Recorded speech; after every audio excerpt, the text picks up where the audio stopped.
Praise the Lord. Aroma T വിയിലെ എല്ലാ മാന്യ പ്രേക്ഷകർക്കും വേഗം വരുന്ന കർത്താവായ യേശു ക്രിസ്തുവിന്റെ നാമത്തിൽ വന്ദനത്തെയും സ്വാഗതത്തെയും അറിയിക്കുന്നു. അനുഗ്രഹീതവും ദൈവം നടത്തിയതായ നാൾ വഴികളെക്കുറിച്ചും വ്യത്യസ്തമായ ജീവിതാനുഭവങ്ങൾ ഓരോ ദിവസവും നിങ്ങളോടൊപ്പം പങ്കുവയ്ക്കുവാൻ ദൈവം നൽകി തരുന്ന എല്ലാ നല്ല അവസരങ്ങൾക്കായി കർത്താവിന് നന്ദി പറയുകയാണ്. ഇന്ന് അരോമ ടി വിയിലെ പ്രേക്ഷകരോടൊപ്പം സമയം ചെലവഴിക്കുന്നതിന് നമ്മുടെ ക്ഷണം സ്വീകരിച്ച് നമ്മോടൊപ്പം കർത്താവ് അയച്ചിരിക്കുന്നത് കർത്താവിന്റെ വിലപ്പെട്ട ദാസി ഗ്രേസി ബേബി ആന്റിയാണ്. ഗ്രേസി ബേബി ആന്റിയെ നിങ്ങളിൽ പലർക്കും അറിയാമായിരിക്കും എന്ന് ഞാൻ പൂർണ്ണമായി വിശ്വസിക്കുന്നു. കേരളത്തിൽ എറണാകുളം ജില്ലയിലെ കളമശ്ശേരി എന്ന് പറയുന്ന സ്ഥലത്ത് അനുഗ്രഹീതമായി നടത്തപ്പെട്ടുകൊണ്ടിരിക്കുന്നതായ ദൈവസഭയുടെ ശുശ്രൂഷകരായിരുന്ന കർത്താവിന്റെ ദാസൻ പാസ്റ്റർ, നിത്യതയിൽ വിശ്രമിക്കുന്ന PR ബേബി പാസ്റ്ററുടെ സഹധർമ്മിണിയാണ് ഗ്രേസി ബേബി ആന്റി. ആമേനെ. പ്രിയ ആന്റി ഓർത്ത് ദൈവത്തിന് സ്തോത്രം ചെയ്യുന്നു. കർത്താവിന്റെ ദാസി തന്റെ ജീവിതാനുഭവങ്ങൾ, ദൈവം നടത്തിയ വഴികളെക്കുറിച്ച് തന്റെ അനുഭവങ്ങൾ അരോമ ടി വിയിലെ പ്രേക്ഷകരോടൊപ്പം പങ്കുവയ്ക്കുന്നതിന് ജോയിൻ ചെയ്തിട്ടുണ്ട്. തുടർന്ന് കർത്താവിന്റെ ദാസി നമ്മോട് സംസാരിപ്പാൻ കൂടിയായി നമുക്ക് അവർക്ക് പ്രാർത്ഥനയോടെ ശ്രദ്ധയോടെ സ്കിപ്പ് ചെയ്യാതെ അവസാനം വരെ നമുക്കിത് കാണാം, കേൾക്കാം.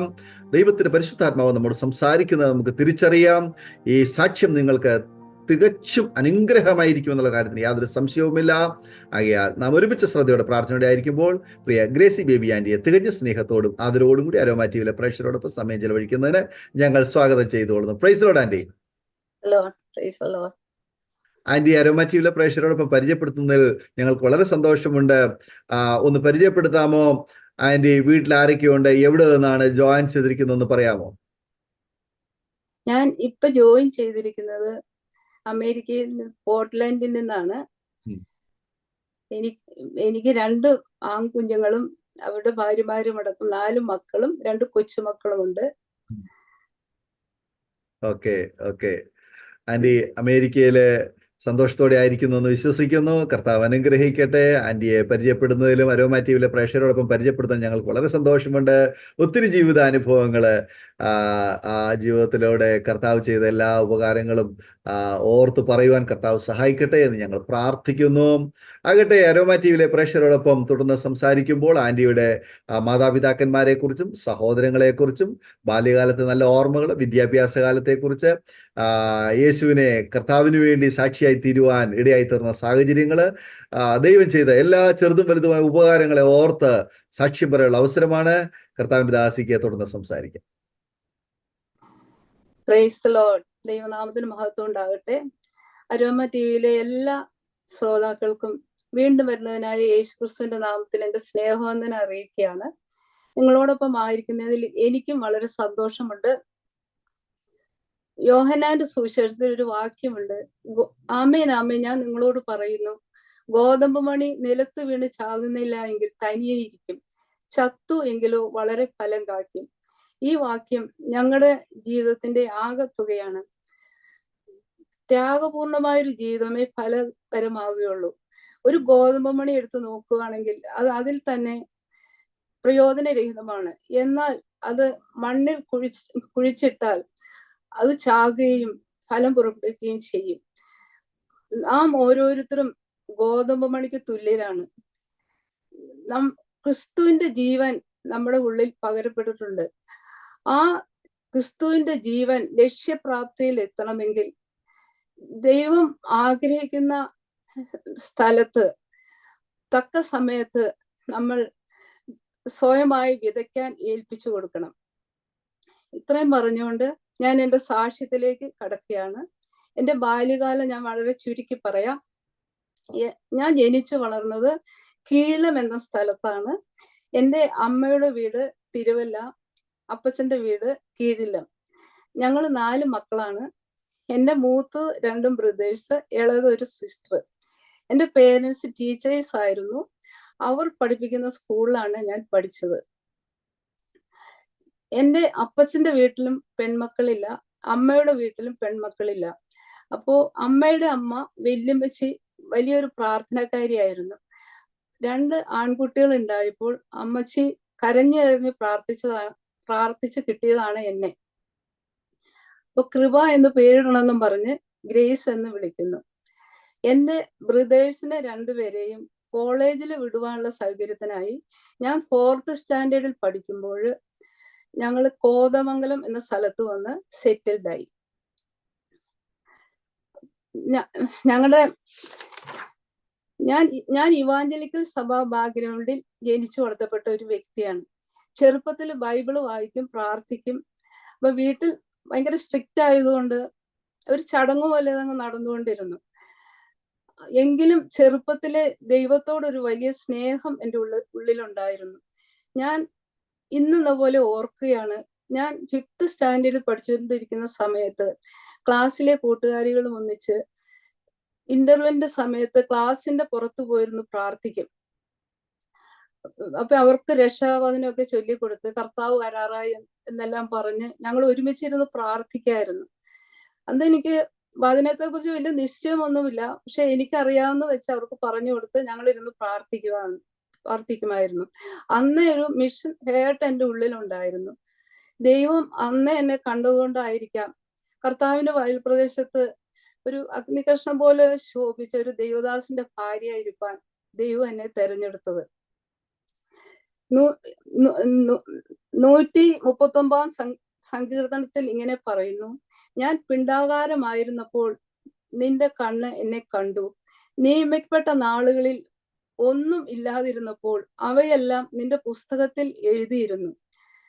എന്നെ ശ്രദ്ധിച്ചുകൊണ്ടിരിക്കുന്ന ശ്രോതാക്കളോട് ഞാൻ പറയട്ടെ, ഞാൻ എന്തിനു ഭൂമി ജനിച്ചു എന്ന് നിങ്ങൾ ആരും പറയരുത്.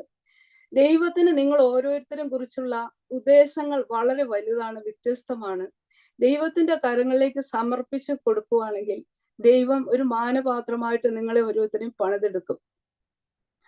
ഞാൻ ചെറുപ്പത്തിലെ രക്ഷിക്കപ്പെടുവാൻ ഇടയായെങ്കിലും എൻ്റെ ജീവിതത്തിൽ എപ്പോഴും ഒരു ആത്മീയ ശൂന്യതാബോധം ഉണ്ടായിരുന്നു, ഒരു സ്പിരിച്വൽ ഡിസാറ്റിസ്ഫാക്ഷൻ. അപ്പൊ എൻ്റെ സ്കൂൾ വിദ്യാഭ്യാസം കഴിഞ്ഞു, ഹൈസ്കൂൾ വിദ്യാഭ്യാസം കഴിഞ്ഞു, ഞാൻ കോളേജിലായി. അങ്ങനെ ഞാൻ ഡിഗ്രിക്ക് പഠിച്ചുകൊണ്ടിരിക്കുന്ന സമയത്ത് യാദൃശ്യമായിട്ട് ഒരു ഫ്രണ്ട് മുഖേന ഒരു ബെന്തിക്കോസ്ത് മീറ്റിങ്ങിന് കടന്നു പോകാൻ ഇടയായി. ആ മീറ്റിംഗ് ഇലക്ട്രിസിറ്റി ബോർഡിൽ ജോലി ചെയ്തുകൊണ്ടിരുന്ന MB ഐസക് സാറിന്റെ വീട്ടിൽ വെച്ചായിരുന്നു. ഞാൻ അവിടെ ചെന്നിരുന്നപ്പോൾ എനിക്ക് എന്തെന്നില്ലാത്ത സന്തോഷം, ആ സന്തോഷം എനിക്ക് പറഞ്ഞറിയിക്കാൻ പറ്റത്തില്ല. അങ്ങനെ വീട്ടിലറിയാതെ പല പ്രാവശ്യം കടന്നുപോയി. വീട്ടിലറിഞ്ഞാൽ ഭയങ്കര പ്രശ്നമാണ്, ബെന്തിക്കോസ് ഭയങ്കര എതിർപ്പാണ്. അങ്ങനെ പല പ്രാവശ്യം ഞാൻ കടന്നുപോയി. കോളേജിലൊക്കെ പോകുമെന്നും പറഞ്ഞു പോകും. ഒരു ദിവസം ഞാൻ അവിടെ ഇരുന്ന് ആരാധിച്ചുകൊണ്ടിരുന്നപ്പോൾ ശക്തമായിട്ട് അഭിഷേകത്താൽ കർത്താവിനെ നിറച്ചു. 1 മണിക്കൂറോളം ഞാൻ അന്യഭാഷയിൽ ആരാധിച്ച ദൈവത്തെ സ്തുതിച്ചു. അതിനു മുമ്പ് എനിക്ക് അന്യഭാഷ എന്താണെന്നോ ആത്മാവുള്ള ആരാധന എന്താണെന്നോ ഒന്നും എനിക്കറിയില്ല. അങ്ങനെ ഒരു ദിവസം സ്നാനം സത്യമാണെന്ന് എനിക്ക് മനസ്സിലായി. സ്നാനം സത്യമാണെന്ന് എനിക്ക് മനസ്സിലായപ്പോൾ ഞാൻ എൻ്റെ പേരൻസിനോട് അനുവാദം ചോദിച്ചു. അപ്പൊ അന്ന് സൺഡേ രാവിലെയാണ്. സൺഡേ രാവിലെ കുറച്ചുപേര് സ്നാനപ്പെടുന്നുണ്ട്. അപ്പൊ എൻ്റെ ബ്രദറും എൻ്റെ പേരൻസും ഉണ്ട്. ഞാൻ രണ്ടുപേരോടും ചോദിച്ചു, ഞാൻ പോയി സ്നാനപ്പെട്ടോട്ടെ എന്ന് ചോദിച്ചു. ഇവാഞ്ചലിക്ക സഭയിലെ ശിശു സ്നാനമേ ഉള്ളൂ, മുതിർന്ന സ്നാനമില്ല, ഭയങ്കര എതിർപ്പാണ്. അപ്പൊ എന്നോട് എൻ്റെ പേരൻസ് എൻ്റെ ബ്രദറും പറഞ്ഞു, നീ തോന്നിയ പോലും പൊക്കോ, നീ സ്നാനപ്പെട്ട് ഇങ്ങോട്ട് വന്നാൽ നിന്നെ വീട്ടിൽ കയറ്റിയില്ല, നിന്റെ ഭാവി കാര്യങ്ങളൊന്നും ഞങ്ങൾ ചെയ്തു തരില്ല, നീ തോന്നിയ പോലെ പൊക്കോളാൻ പറഞ്ഞു. പെട്ടെന്ന് എൻ്റെ കാതിൽ ആരോ പറയുന്ന പോലെ ഒരു ശബ്ദം ഞാൻ കേൾക്കുവാണ്, കർത്താവായ യേശു ക്രിസ്തുവിന്റെ ദൈവസ്നേഹത്തിൽ നിന്ന് നിന്നെ വേർതിരിപ്പാൻ ഒരു ശക്തിക്കും സാധ്യമല്ല. ആ ശബ്ദം എൻ്റെ ചെവിയെ കേട്ടപ്പോൾ എനിക്ക് ഭയങ്കര ധൈര്യം കിട്ടി, ബലം കിട്ടി. ഞാൻ പോയി സ്നാനപ്പെട്ടു. സ്നാനപ്പെട്ട് കഴിഞ്ഞപ്പോൾ പലവിധ ചിന്തകൾ എൻ്റെ മനസ്സിൽ കടന്നു വന്നു. ഞാൻ വീട്ടിൽ തിരിച്ചു പോയാൽ വീട്ടിൽ കയറ്റില്ലെങ്കിൽ ഞാൻ എന്ത് ചെയ്യും, ഞാനൊരു പെണ്ണല്ലേ, എവിടെ പോകും എന്നുള്ള പലവിധ ചിന്തകൾ എൻ്റെ മനസ്സിൽ കൂടി കടന്നുപോയി. അങ്ങനെ ഞാൻ വീട്ടിൽ ചെന്നപ്പോ എന്നോട് പറഞ്ഞു വീട്ടിൽ കയറ്റില്ല എന്ന് പറഞ്ഞു. അപ്പൊ അമ്മ എന്നോടൊരു സ്വല്പം സൈഡ് ഉണ്ടായിരുന്നുകൊണ്ട് അമ്മ വീട്ടിൽ കയറ്റി. ഞാൻ ഓർണമെന്റ്സ് എല്ലാം ഊരി വീട്ടിൽ ചെന്നപ്പോൾ എൻ്റെ സിസ്റ്റർ എന്നോട് പറഞ്ഞു, നിന്നെ കണ്ടിട്ട് എന്തോ പോലെ ഇരിക്കുന്നു എന്ന് പറഞ്ഞ് പുച്ഛിച്ചു. കുറെ നാളത്തേക്ക് എന്നോട് വീട്ടിൽ ആരും സംസാരിക്കില്ലായിരുന്നു. എന്നെ ഒരു നികൃഷ്ട ജീവിയെ കാണുന്ന പോലെ അവർ കണ്ടുകൊണ്ടിരുന്നു. വീട്ടിൽ ഏറ്റവും ലാളനയിൽ വളർന്ന എനിക്ക് അത് ഒട്ടും സഹിക്കാവുന്നതിലും അപ്പുറമായിരുന്നു. അവിടെയെല്ലാം ദൈവത്തിന്റെ കൃപ, എന്നെ താങ്ങി നടത്തി ദൈവം പരിപാലിച്ചു. അങ്ങനെ എന്റെ ഭാവി ഒന്നും നോക്കുകയില്ല, നിന്റെ ഒരു കാര്യവും ചെയ്തു തരില്ല എന്ന് പറഞ്ഞ സ്ഥാനത്ത് 4 വർഷം കഴിഞ്ഞപ്പോൾ ദൈവം എന്റെ ഭാവിക്ക് വേണ്ടിയതെല്ലാം ദൈവം ഒരുക്കി. ദൈവത്തിന്റെ വഴികൾ എത്ര അഗോചരമാണെന്ന് എന്റെ ജീവിതത്തിൽ അനുഭവിച്ചറിയാൻ ഇടയായി. എന്റെ പ്രിയപ്പെട്ടവൻ 3 എഞ്ചിനീയറിംഗ് കോളേജിൽ ആപ്ലിക്കേഷൻ കൊടുത്തു. 3 എഞ്ചിനീയറിംഗ് കോളേജിലും അഡ്മിഷൻ കിട്ടി. അപ്പോ അന്ന് കേരളത്തില് 3 എഞ്ചിനീയറിംഗ് കോളേജേ ഉള്ളൂ. അപ്പൊ ദൈവത്തിന്റെ മുൻ നിശ്ചയപ്രകാരം ഞാൻ അച്ചായൻ എന്നാണ് വിളിക്കുന്നത്. അച്ചായൻ തിരഞ്ഞെടുത്തത് കോതമംഗലം എഞ്ചിനീയറിംഗ് കോളേജാണ്. അപ്പൊ ഞങ്ങൾ രണ്ടുപേരും പരസ്പരം അറിയാതെ കോതമംഗലത്തെത്തി. അത് ദൈവത്തിന്റെ മുൻ നിർണയപ്രകാരമാണെന്ന് ഞാൻ വിശ്വസിക്കുന്നു. സങ്കീർത്തനത്തിൽ ഒരു വാക്യമുണ്ട്, ദൈവമേ നിന്റെ വിചാരങ്ങൾ എനിക്ക് എത്ര ഘനമായവ, അവയുടെ ആകത്തുകയും എത്ര വലുത്. ഞങ്ങളുടെ ജീവിതത്തിൽ അനുഭവിച്ചറിഞ്ഞ ഒരു വാക്യമാണിത്. അങ്ങനെ ഇരിക്കെ ഞാൻ +2 പഠിച്ചുകൊണ്ടിരിക്കുന്ന സമയത്ത് അച്ചായൻ അവിടെ എഞ്ചിനീയറിംഗ് കോളേജിൽ സെക്കൻഡ് ഇയർ ആയി. അപ്പൊ ഞങ്ങളുടെ രണ്ടുപേരുടെയും കോളേജ് അടുത്തടുത്താണ്. അപ്പൊ ഒരു ദിവസം യാദൃശ്യമായിട്ട് എന്നെ കണ്ടു, ഇഷ്ടപ്പെട്ടു, വിവാഹാഭ്യർത്ഥന നടത്തി. അപ്പൊ എന്തും മറുപടി പറയണമെന്ന് പോലും എനിക്കറിയില്ല. ഞങ്ങളുടെ വീട്ടിലാണെങ്കിൽ ഭയങ്കര സ്ട്രിക്റ്റ് ആയിട്ടുള്ള ഒരു അന്തരീക്ഷമാണ്. ടീച്ചേഴ്സിന്റെ വീടാണല്ലോ. ഞാൻ ഈ ഒരു വിഷയം വീട്ടിൽ ചിന്തിക്കാൻ പോലും പറ്റാത്ത അവസ്ഥയാണ്.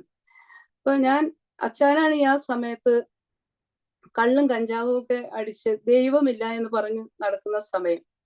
അപ്പൊ ഞാൻ ദൈവത്തോട് ഒരു കാര്യം പറഞ്ഞു, ദൈവമേ ഈ അച്ചായൻ മാനസാന്തരപ്പെട്ട് ശരിക്കും ടോട്ടലി ഒരു റിവേഴ്സ് ജീവിതത്തിലേക്ക് കടന്നു വരുവാണെങ്കിൽ ഞാൻ വിവാഹം കഴിക്കാമെന്ന്. അത് എനിക്കും കർത്താവിന് മാത്രമേ അറിയുള്ളൂ, വേറെ ആർക്കും അറിയില്ല. ദൈവമായിട്ടുള്ള ഒരു ഉടമ്പടിയാണ് എൻ്റെ. ഞാൻ വിശ്വസിച്ച് പ്രാർത്ഥിക്കാൻ തുടങ്ങി. ചില നാളുകൾക്ക് ശേഷം എഞ്ചിനീയറിംഗ് കോളേജിലെ പ്രൊഫസറായ ജോൺ സക്രിയ സാർ നടത്തുന്ന ഒരു റിട്രീറ്റിൽ അച്ഛൻ പോകാനിടയായി. അവിടെ വെച്ച് വോൾട്ടർ കോൾ വിളിച്ചപ്പോൾ അച്ഛൻ മുമ്പോട്ട് ചെന്ന് യേശുക്രിസ്തുവിനെ രക്ഷിതാവായി സ്വീകരിച്ചു. പിന്നീട് സ്നാനപ്പെട്ടു. ഞാൻ ചോദിച്ചതിലും ഉപരിയായിട്ട് എന്നേക്കാൾ സ്ട്രോങ് വിശ്വാസിയായി അച്ഛൻ മാറി. വിശ്വാസ സത്യങ്ങൾക്ക് വേണ്ടി യാതൊരു കോംപ്രമൈസും ചെയ്യാത്ത വ്യക്തി. അച്ചായന്റെ വീട്ടിൽ സ്ട്രോങ് കാതലിക്കാണ്, ഭയങ്കര എതിർപ്പാണ്. വീട് എറണാകുളത്താണ്. അങ്ങനെ ഏതാനും വർഷങ്ങൾക്ക് ശേഷം അച്ചായൻ പഠിത്തം കഴിഞ്ഞ് എറണാകുളത്തേക്ക് മടങ്ങിപ്പോയി. അങ്ങനെ അവിടെ നേവിയിൽ ജോലി ചെയ്തുകൊണ്ടിരിക്കുന്ന സമയത്ത് വീട്ടുകാരുമായിട്ട് ഈ വിവാഹം ആലോചിച്ചു. ബെന്തക്കോസ്ത് വിവാഹമായതിനാൽ വീട്ടുകാർക്ക് ആർക്കും വലിയ താല്പര്യം ഒന്നുമില്ലായിരുന്നു. അവർ വിവാഹത്തിന് വന്നു. പക്ഷെ വിവാഹത്തിന്റെ എല്ലാ കാര്യങ്ങളും ചെയ്തത് അച്ഛൻ തന്നെയാണ്. അങ്ങനെ 1977 മെയ് 14 ഞങ്ങളുടെ വിവാഹം കലൂരുള്ള ചർച്ച് ഓഫ് ഗോഡ് ഹോളിൽ വെച്ച് നടന്നു. ഇന്ന് നിത്യയിൽ വിശ്രമിക്കുന്ന പാസ്റ്റർ PAV സാം ആയിരുന്നു കല്യാണം നടത്തിയത്. ആദ്യത്തെ ദിവസം, കല്യാണം കഴിഞ്ഞ ആദ്യത്തെ ദിവസം അച്ഛൻ എന്നോട് പറഞ്ഞു, പ്രാർത്ഥന കഴിഞ്ഞ് ബൈബിള് വായിച്ച് പ്രാർത്ഥനയെല്ലാം കഴിഞ്ഞ് അച്ഛൻ എന്നോട് പറഞ്ഞു, കർത്താവിന് വേണ്ടി ഒത്തിരി കാര്യങ്ങൾ നമുക്ക് ചെയ്യാനുണ്ട്, കൊച്ചു എൻ്റെ കൂടെ ഒന്ന് നിൽക്കണം എന്ന് പറഞ്ഞു. അപ്പൊ എനിക്ക് അതിൽ വലിയ സന്തോഷം വേറെ ഒന്നുമില്ല. ഞാൻ പറഞ്ഞു ഞാൻ 100% ഓക്കെയാന്ന്. അച്ഛൻ്റെ അന്ത്യ നിമിഷം വരെ ആ വാക്ക് പാലിക്കാൻ ദൈവം എനിക്ക് കൃപ നൽകി. വിവാഹം കഴിഞ്ഞ് അച്ഛൻ്റെ വീട്ടിലേക്ക് ചെന്നപ്പോൾ അവര് സ്ട്രോങ് കാതലിക്കാണ്. എടപ്പള്ളി പള്ളിയിൽ നേർച്ച കാഴ്ചകളുമായി കോഴിവെട്ടും എല്ലാമായി നടക്കുന്ന സ്ട്രോങ് കത്തോലിക്കര്. അപ്പൊ വിവാഹം കഴിഞ്ഞ് ഞാൻ അവിടെ ചെന്നപ്പോ അമ്മച്ചി എന്നോട് പറഞ്ഞു, മോളെ ഞങ്ങളാരും നിങ്ങളുടെ വിശ്വാസത്തിലേക്ക് വരില്ല, നിങ്ങൾ ഞങ്ങളുടെ വിശ്വാസത്തിലേക്ക് വരികയല്ലാതെ. ഞാൻ അമ്മച്ചിയോട് മറുപടി ഒന്നും പറഞ്ഞില്ല. പിന്നെ എല്ലാ ദിവസവും വൈകിട്ട് വീട്ടിലെല്ലാവരും ഇരുന്ന് കൊന്ത ചെല്ലും. അപ്പൊ ഞങ്ങളുടെ മുറിയിൽ പോയിരുന്നു പ്രാർത്ഥിക്കും. അപ്പൊ ഞങ്ങളുടെ മൂത്ത മകൻ ജിബി ജനിച്ചത് അവിടെ വെച്ചാണ്. അപ്പൊ കുഞ്ഞിനെ മടിയിലിരുത്തി അമ്മച്ചി കൊന്ത ചെല്ലും. പിന്നെ കുറെ മാതാവിന്റെ ഫോട്ടോകൾ ഇങ്ങനെ വീട്ടിൽ നിരത്തി വെച്ചിട്ടുണ്ട്. ആ ഫോട്ടോകളെല്ലാം അമ്മച്ചി ഇങ്ങനെ മുത്തി നമസ്കരിക്കും. അതുപോലെ തന്നെ ഒരു ദിവസം സിസ്റ്റേഴ്സിന്റെ ഓർണമെന്റ്സ് എല്ലാം ഊരി എൻ്റെ കയ്യിൽ തന്നിട്ട് പറഞ്ഞു, മോളെ ഈ ഓർണമെന്റ്സ് എല്ലാം ഒന്ന് മോളെ ഇതൊക്കെ ഇട്ടൊന്ന് കാണാനാന്ന് പറഞ്ഞു. അപ്പൊ ഞാൻ അമ്മച്ചിയോട് പറഞ്ഞു, അമ്മച്ചി എന്നെ നിർബന്ധിക്കരുത്, ഞാൻ ഉപേക്ഷിച്ചതിന് പിന്നെ തിരിച്ചെടുത്തിടാൻ അമ്മച്ചി എന്നോട് പറയരുതെന്ന് പറഞ്ഞു. അങ്ങനെ വിശ്വാസ സംബന്ധമായി പല പ്രതികൂലങ്ങളിൽ കൂടി കടന്നു പോകേണ്ടതായിട്ട് വന്നു. എന്നാലും അവിടെ എല്ലാം ദൈവം എന്നെ സാക്ഷ്യത്തോടെ എല്ലാം അവിടെ നിർത്തി. എല്ലാത്തിനും ദൈവത്തെ സ്തുതിക്കുകയാണ്, സ്തോത്രം ചെയ്യാണ്. അച്ഛൻ 10 മക്കളിൽ മൂത്തതാണ്. അച്ഛന് 6 സിസ്റ്റേഴ്സും 3 ബ്രദേഴ്സും ഉണ്ട്. അപ്പൊ ഞാൻ വിവാഹം കഴിച്ചു വരുമ്പോൾ ഇളയ സിസ്റ്ററിന് 5 വയസ്സേ ഉള്ളൂ. അപ്പൊ അപ്പച്ചന് FICTയിൽ ജോലിയുണ്ട്. അപ്പച്ചൻ ഈ പാർട്ടി പ്രവർത്തനങ്ങളൊക്കെ ആയിട്ട് നടന്നുകൊണ്ട് പകുതി ദിവസം ജോലിക്ക് പോകില്ല. പിന്നെ കുടിയും തുടങ്ങി. അപ്പൊ വീട്ടിലെ സകല ഉത്തരവാദിത്വങ്ങളും സിസ്റ്റേഴ്സിന്റെ വിവാഹം എല്ലാം അച്ഛൻ നടത്തുന്നതായിട്ട് വന്നു. അങ്ങനെ പല വലിയ സാമ്പത്തിക ബുദ്ധിമുട്ട് കൂടി കടന്നുപോയി. അപ്പൊ അവിടെയെല്ലാം വഴക്കിടാതെ ഒരു പിറുപിറുപ്പുമില്ലാതെ സന്തോഷത്തോടു കൂടി ഉള്ളത് കൊണ്ട് ജീവിപ്പാൻ എല്ലാം ദൈവം എന്നെ സഹായിച്ചു. എൻ്റെ വീട്ടിലാണെങ്കിൽ ഞാൻ വലിയ ബുദ്ധിമുട്ടൊന്നും അറിഞ്ഞ വ്യക്തിയല്ല. അവിടെ എല്ലാം ഞാൻ സാക്ഷ്യത്തോടെ നിൽക്കുവാൻ ദൈവം എന്നെ സഹായിച്ചു. അതെല്ലാം അവരെ പിന്നീട് കർത്താവിലേക്ക് നേടുവാനുള്ള ഒരു മുഖാന്തരമായിട്ട് തീർന്നു. അങ്ങനെ നിങ്ങൾ ഞങ്ങളുടെ വിശ്വാസത്തിലേക്ക് വരികയില്ല, നിങ്ങളുടെ വിശ്വാസത്തിലേക്ക് വരുന്ന പ്രശ്നമില്ല എന്ന് പറഞ്ഞ അപ്പച്ചനും അമ്മച്ചിയും കുടുംബാംഗങ്ങളും കുറച്ച് നാളുകൾക്ക് ശേഷം സ്നാനപ്പെട്ട് വിശ്വാസത്തിലേക്ക് കടന്നു വന്നു. അതുപോലെ എൻ്റെ പേരൻസ്, എൻ്റെ ബ്രദർ സ്നാനത്തിന് ഭയങ്കര എതിരായിട്ട് നിന്ന അവർ രണ്ടുപേരും പിന്നീട് സ്നാനപ്പെട്ടു. എൻ്റെ ബ്രദർ അനേകം പേരെ സ്നാനപ്പെടുത്തി കഴിഞ്ഞു.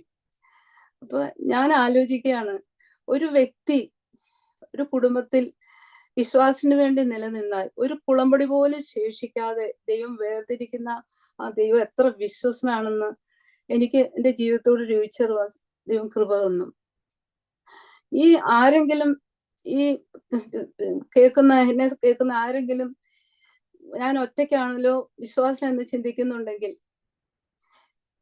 ഇതുപോലെ പ്രാർത്ഥിച്ചു തുടങ്ങ്, സാക്ഷ്യത്തോടെ നിൽക്ക്, ദൈവം അത്ഭുതം പ്രവർത്തിക്കും.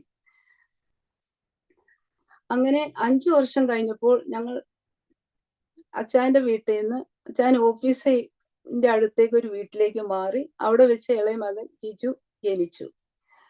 മത്തായിയുടെ സുവിശേഷം 6-ാം അധ്യായം 31-ാം വാക്യത്തിൽ ഒരു വാക്യമുണ്ട്, മുൻപേ അവന്റെ രാജ്യവും നീതി അന്വേഷിപ്പീൻ, അതോടുകൂടി ഇതൊക്കെ നിങ്ങൾക്ക് കിട്ടും. ഞങ്ങളുടെ ജീവിതത്തിൽ ലിറ്റററി ആയിട്ട് ഞങ്ങൾ അനുഭവിച്ച ഒരു വാക്യമാണ്. അച്ചായൻ ഓഫീസിൽ നിന്ന് വന്നു കഴിഞ്ഞാൽ വൈകുന്നേരങ്ങളിൽ ഞങ്ങൾ ഹൗസ് വിസിറ്റിങ്ങിനും പ്രെയർ മീറ്റിങ്ങിനും ഒക്കെ കടന്നു പോകും. അപ്പോൾ ഈ കുഞ്ഞുങ്ങൾ ചെറുതാണ്, 2 വയസ്സ്, 2ാം ക്ലാസ്സിൽ, 4ാം ക്ലാസ്സിലൊക്കെ പഠിക്കുന്ന സമയമാണ്. ഞങ്ങളൊക്കെ അവർ ഫുഡ് മേശപ്പുറത്ത് എടുത്തു വെച്ച് വീട് ലോക്ക് ചെയ്ത് പോകും. അച്ഛന് ശുശ്രൂഷയ്ക്ക് ഒരിടത്തും തന്നെ പോകുകയില്ല. എവിടെ പോയാലും ഞാൻ കൂടെ ഉണ്ടാവണമെന്ന് നിർബന്ധമാണ്. ഞാൻ ഒത്തിരി കാര്യങ്ങൾ അഡ്ജസ്റ്റ് ചെയ്തിട്ടാണ് പോകുന്നത്. അപ്പൊ തിരിച്ചു വരുമ്പോൾ മിക്കവാറും ലേറ്റ് ആവും. മിക്കവാറും കുഞ്ഞുങ്ങൾ ഫുഡ് കഴിക്കാതെ കിടന്ന് ഉറങ്ങിയിട്ടുണ്ടാവും. പബ്ലിക് എക്സാമിനേഷന്റെ തലേദിവസം പോലും ഞങ്ങൾ വീട്ടിൽ കാണത്തില്ല. അപ്പൊ അവരുടെ പഠിത്ത കാര്യങ്ങളോ അവരുടെ ആഹാര കാര്യങ്ങളോ എല്ലാം ശരിക്കും നോക്കാൻ ഞങ്ങൾക്ക് സാധിച്ചിട്ടില്ല. എന്നാൽ ദൈവം ആർക്കും കടക്കാരനല്ല എന്ന് തെളിയിച്ചുകൊണ്ട് ദൈവം ശ്രേഷ്ഠകരമായിട്ട് എല്ലാ കാര്യങ്ങളും ചെയ്തു. ഞങ്ങളുടെ മൂത്ത മകൻ ജിബി എഞ്ചിനീയറിംഗ് കഴിഞ്ഞ് സദേൺ കാലിഫോർണിയ യൂണിവേഴ്സിറ്റിയിൽ നിന്ന് 5 പോസ്റ്റ് ഗ്രാജുവേഷനും PhD എടുക്കാൻ ദൈവം കൃപ തന്നു. അതുപോലെ ഇളയ മകൻ ജിജു എഞ്ചിനീയറിംഗ് കഴിഞ്ഞ് മെൽബണിലെ ഡീക്കൻ യൂണിവേഴ്സിറ്റിയിൽ നിന്ന് 2 പോസ്റ്റ് ഗ്രാജുവേഷനും അമേരിക്ക വന്ന് MBAയും എടുത്തു. ഞാൻ ഡിഗ്രിയുടെ വലിപ്പം പറയാനല്ല, ദൈവം ഒരു സ്വപ്നത്തിൽ പോലും ഞങ്ങൾ വിചാരിക്കാത്ത കാര്യങ്ങളാണ് ഞങ്ങൾക്ക് വേണ്ടി ചെയ്തു തന്നത്. ദൈവം ആർക്കും കടക്കാരനല്ല, നമ്മൾ വായിച്ചു വിടും. പക്ഷെ അത് നമ്മുടെ ജീവിതത്തിൽ നമ്മൾ അനുഭവിക്കുമ്പോഴാണ് അതിന്റെ മാധുര്യം എത്രയെന്ന് നമ്മൾ മനസ്സിലാക്കുന്നത്. അങ്ങനെ ഞങ്ങൾ ചോദിച്ചതിനും നനച്ചതിലും അത്യന്തം പരമായി ദൈവം ചെയ്തു തന്നു. അതിനിടയിൽ ഞങ്ങളുടെ മൂത്ത മോന്റെ പഠനത്തോടനുബന്ധിച്ച് ഒരു അഗ്നിശോധനയിൽ കൂടി ഞങ്ങൾ കടന്നുപോയി. മോൻ 11th സ്റ്റാൻഡേർഡിൽ പഠിച്ചുകൊണ്ടിരിക്കുന്ന സമയത്ത് ഞങ്ങളെ വിളിച്ചു പറയാണ്, ഡാഡി, മമ്മി, ഞങ്ങൾ പഠിക്കുന്ന ഒന്നും മനസ്സിലാകുന്നില്ല, എല്ലാം പുതിയതായിട്ടിരിക്കുന്നു എന്ന്. അപ്പൊ ഇവൻ 1ാം ക്ലാസ് തൊട്ട് റാങ്ക് ഹോൾഡർ ആണ്, നല്ല ബ്രൈറ്റ് ആണ്, ഹാർഡ് വർക്കിങ്ങുമാണ്. അപ്പോൾ ഞങ്ങൾക്ക് ഒരു നിമിഷം ഞങ്ങൾ എന്ത് ചെയ്യണമെന്ന് ഞങ്ങൾക്ക് അറിയില്ലാതെ ആയിപ്പോയി. പിന്നെ ഞങ്ങൾ പോയിരുന്ന് പ്രാർത്ഥിച്ചു. കുറച്ച് വ്യത്യാസം വന്നു. അങ്ങനെ ഇടയ്ക്കിടയ്ക്ക് ഇങ്ങനെ 4 മാസത്തോളം ഈ അവസ്ഥയിൽ തന്നെ കടന്നുപോയി. സ്കൂളിൽ നിന്ന് ടീച്ചേഴ്സ് വിളിക്കും, മോൻ എന്തു പറ്റി, നല്ല ഫ്യൂച്ചറുള്ള ഒരു സ്റ്റുഡന്റ് ആയല്ലോ, പേരൻസ് സ്കൂളിൽ വരണം എന്ന് പറയും. അതിൻ്റെ ഇടയിൽ വീട്ടിൽ പ്രാർത്ഥിക്കാൻ ആൾക്കാർ വരും, അവരെ പ്രാർത്ഥിച്ചു വിടണം. അച്ഛൻ അന്ന് സഭാ ശുശ്രൂഷ ചെയ്യുന്നുണ്ട്, അന്ന് ആ സമയങ്ങളിൽ സഭയിൽ പ്രസംഗിക്കണം. അങ്ങനെ ഒത്തിരി പ്രതികൂലങ്ങൾ കൂടി ഞങ്ങൾ കടന്നുപോയി. ഭക്ഷണം ഉണ്ടാക്കിയാലും പലപ്പോഴും ഞങ്ങൾക്ക് കഴിക്കാൻ പോലും പറ്റാറില്ല. മോൻ സ്കൂളിൽ നിന്ന് വന്ന ഇങ്ങനെ ഒരിടത്ത് ഇങ്ങനെ ഇരിക്കും, അധികം സംസാരിക്കില്ല, ഭക്ഷണം അധികം കഴിക്കില്ല. ഞങ്ങളുടെ തൊട്ട് മുമ്പിൽ ഒരു എഞ്ചിനീയറിംഗ് കോളേജ് ഉണ്ട്. അതിലെ കുട്ടികൾ അതിൽ പോകുന്ന കാണുമ്പോൾ അവനിരുന്ന് കരയും, എനിക്കിനി പഠിക്കാൻ പറ്റില്ലല്ലോ എന്ന്. അപ്പൊ അങ്ങനെ ഭയങ്കര ഒരു അഗ്നിശോധന കൂടി ഞങ്ങൾ കടന്നുപോയി. ഞങ്ങൾ ഇത് 5-6 പേരോട് പറഞ്ഞു, ഞങ്ങളുടെ അടുത്ത ഫ്രണ്ട്സിനോട്. അവരെല്ലാം പ്രാർത്ഥിക്കാന്ന് പറഞ്ഞു. എല്ലാ വിശ്വാസികളെല്ലാവരും ഒന്നും പറയാൻ പറ്റില്ലല്ലോ. അങ്ങനെ ഒരു വലിയ അഗ്നിശോധനയിൽ കൂടി ഞങ്ങൾ കടന്നുപോയി. ഒരു ദിവസം ഞങ്ങൾക്ക് സഹിക്കാനുള്ളാണ്ട് ഞങ്ങൾ കർത്താവിനോട് പറഞ്ഞു, കർത്താവേ, 1 മിനിറ്റ് പോലും ഇനി ഞങ്ങൾക്ക് മുൻപോട്ട് പോകാൻ പറ്റത്തില്ല, നീ എന്തെങ്കിലും ഒരു അത്ഭുതം ചെയ്തു തന്നെ, ഞങ്ങളുടെ ജീവിതത്തിൽ ഒരു സൊല്യൂഷൻ തന്നെ എന്ന് പറഞ്ഞ് വാവിട്ട് കരയാനിടയായി. ഞാൻ കട്ടിലേക്ക് കിടന്ന് അത്ഭുതം എന്ന് പറയട്ടെ, അന്ന് വൈകിട്ട് ഒരു പാസ്റ്റർ ഞങ്ങളുടെ വീട്ടിൽ വന്നു. ഞങ്ങള് കുടുംബ പ്രാർത്ഥനയിലെ ഇടയ്ക്ക് ഞാൻ ഈ വിഷയം പാസ്റ്ററോട് പറഞ്ഞു. ഞങ്ങള് ഒരുമിച്ചിരുന്ന് കുറച്ചു നേരം ആരാധിച്ചു. ആ ആരാധനയുടെ ഇടയില് വലിയൊരു ആത്മശക്തി അവന്റെ മേൽ വരികയും അത് പരിപൂർണമായി മാറിപ്പോവുകയും ചെയ്തു. പിന്നെ അവൻ അങ്ങനെ ഒരു ബുദ്ധിമുട്ടേ ഉണ്ടായിട്ടില്ല. അപ്പൊ ദൈവം എത്ര വിശ്വസ്തനാണ്. യെശയ്യാവ് 41:2 ഇങ്ങനെ പറയുന്നു, നീ വെള്ളത്തിൽ കൂടി കടക്കുമ്പോൾ ഞാൻ നിന്നോടുകൂടെ ഇരിക്കും, നീ നദികളിൽ കൂടി കടക്കുമ്പോൾ അത് നിന്റെ മീതെ കവിയുകയില്ല, നീ തീയിൽ കൂടി നടന്നാൽ വെന്തു പോകുകയില്ല, അഗ്നിജാലി നിന്നെ ദഹിപ്പിക്കുകയുമില്ല. ഇവിടെ തീയിൽ കൂടി നടക്കത്തില്ല, അഗ്നിയിൽ കൂടി കടക്കത്തില്ല എന്നല്ല പറയുന്നത്. കടന്നാലും ദൈവം 4-മനായി കടന്നു വന്ന് ഒരു മുടിനാരിടയ്ക്ക് പോലും കേടുവരാതെ സൂക്ഷിക്കുന്ന ദൈവമാണ് നമ്മുടെ ദൈവം.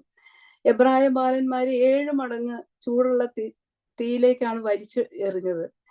അവരൊരു മുടിനാര് പോലും കേടുവരാതെ അവരെ സൂക്ഷിച്ച ദൈവദൂതൻ ഞങ്ങളുടെ ജീവിതത്തിൽ ഇറങ്ങി വന്നു. ദൈവത്തെ ശരിക്കും അനുഭവിച്ചറിഞ്ഞ ഒരു വലിയൊരു സംഭവമാണിത്. റോമാലേഖനം 8:28 പറയുന്ന പോലെ, ദൈവത്തെ സ്നേഹിക്കുന്നവർക്ക്, നിർണയപ്രകാരം വിളിക്കപ്പെട്ടവർക്ക് എല്ലാം നന്മയ്ക്ക് വേണ്ടി കൂടി വ്യാപരിക്കുന്നു.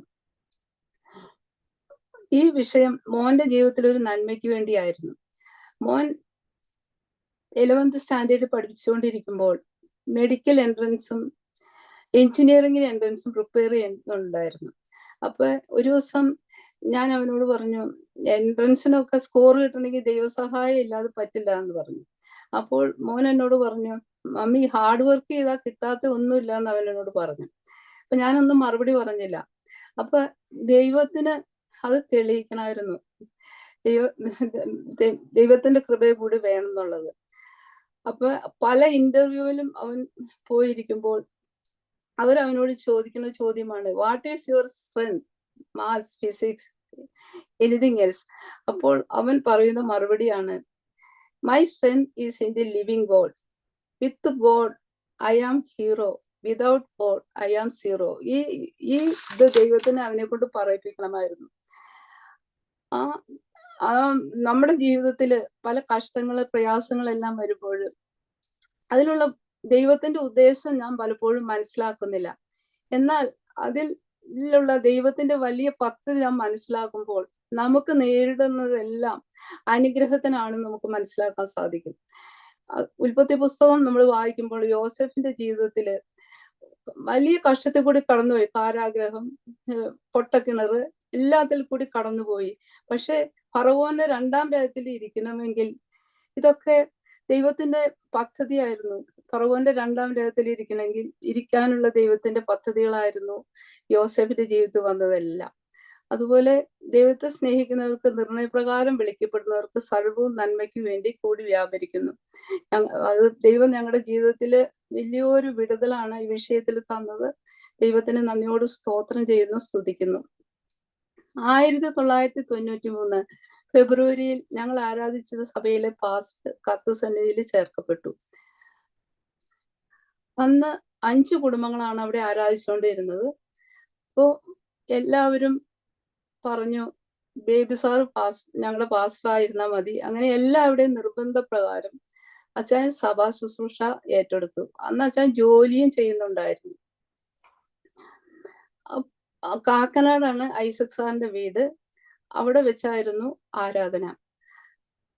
കാക്കനാടുള്ള സകല വീട്ടിലും ഞങ്ങൾ രണ്ടുപേരും കയറി സുവിശേഷം പറയും, പ്രാർത്ഥിക്കുകയും ചെയ്തിട്ടുണ്ട്. ചില വീട്ടിൽ ചെന്നാൽ വെൽക്കം പോലും ഞങ്ങൾക്ക് കിട്ടില്ല, എന്നാലും ഞങ്ങള് പ്രാർത്ഥിച്ചിട്ട് പോരും.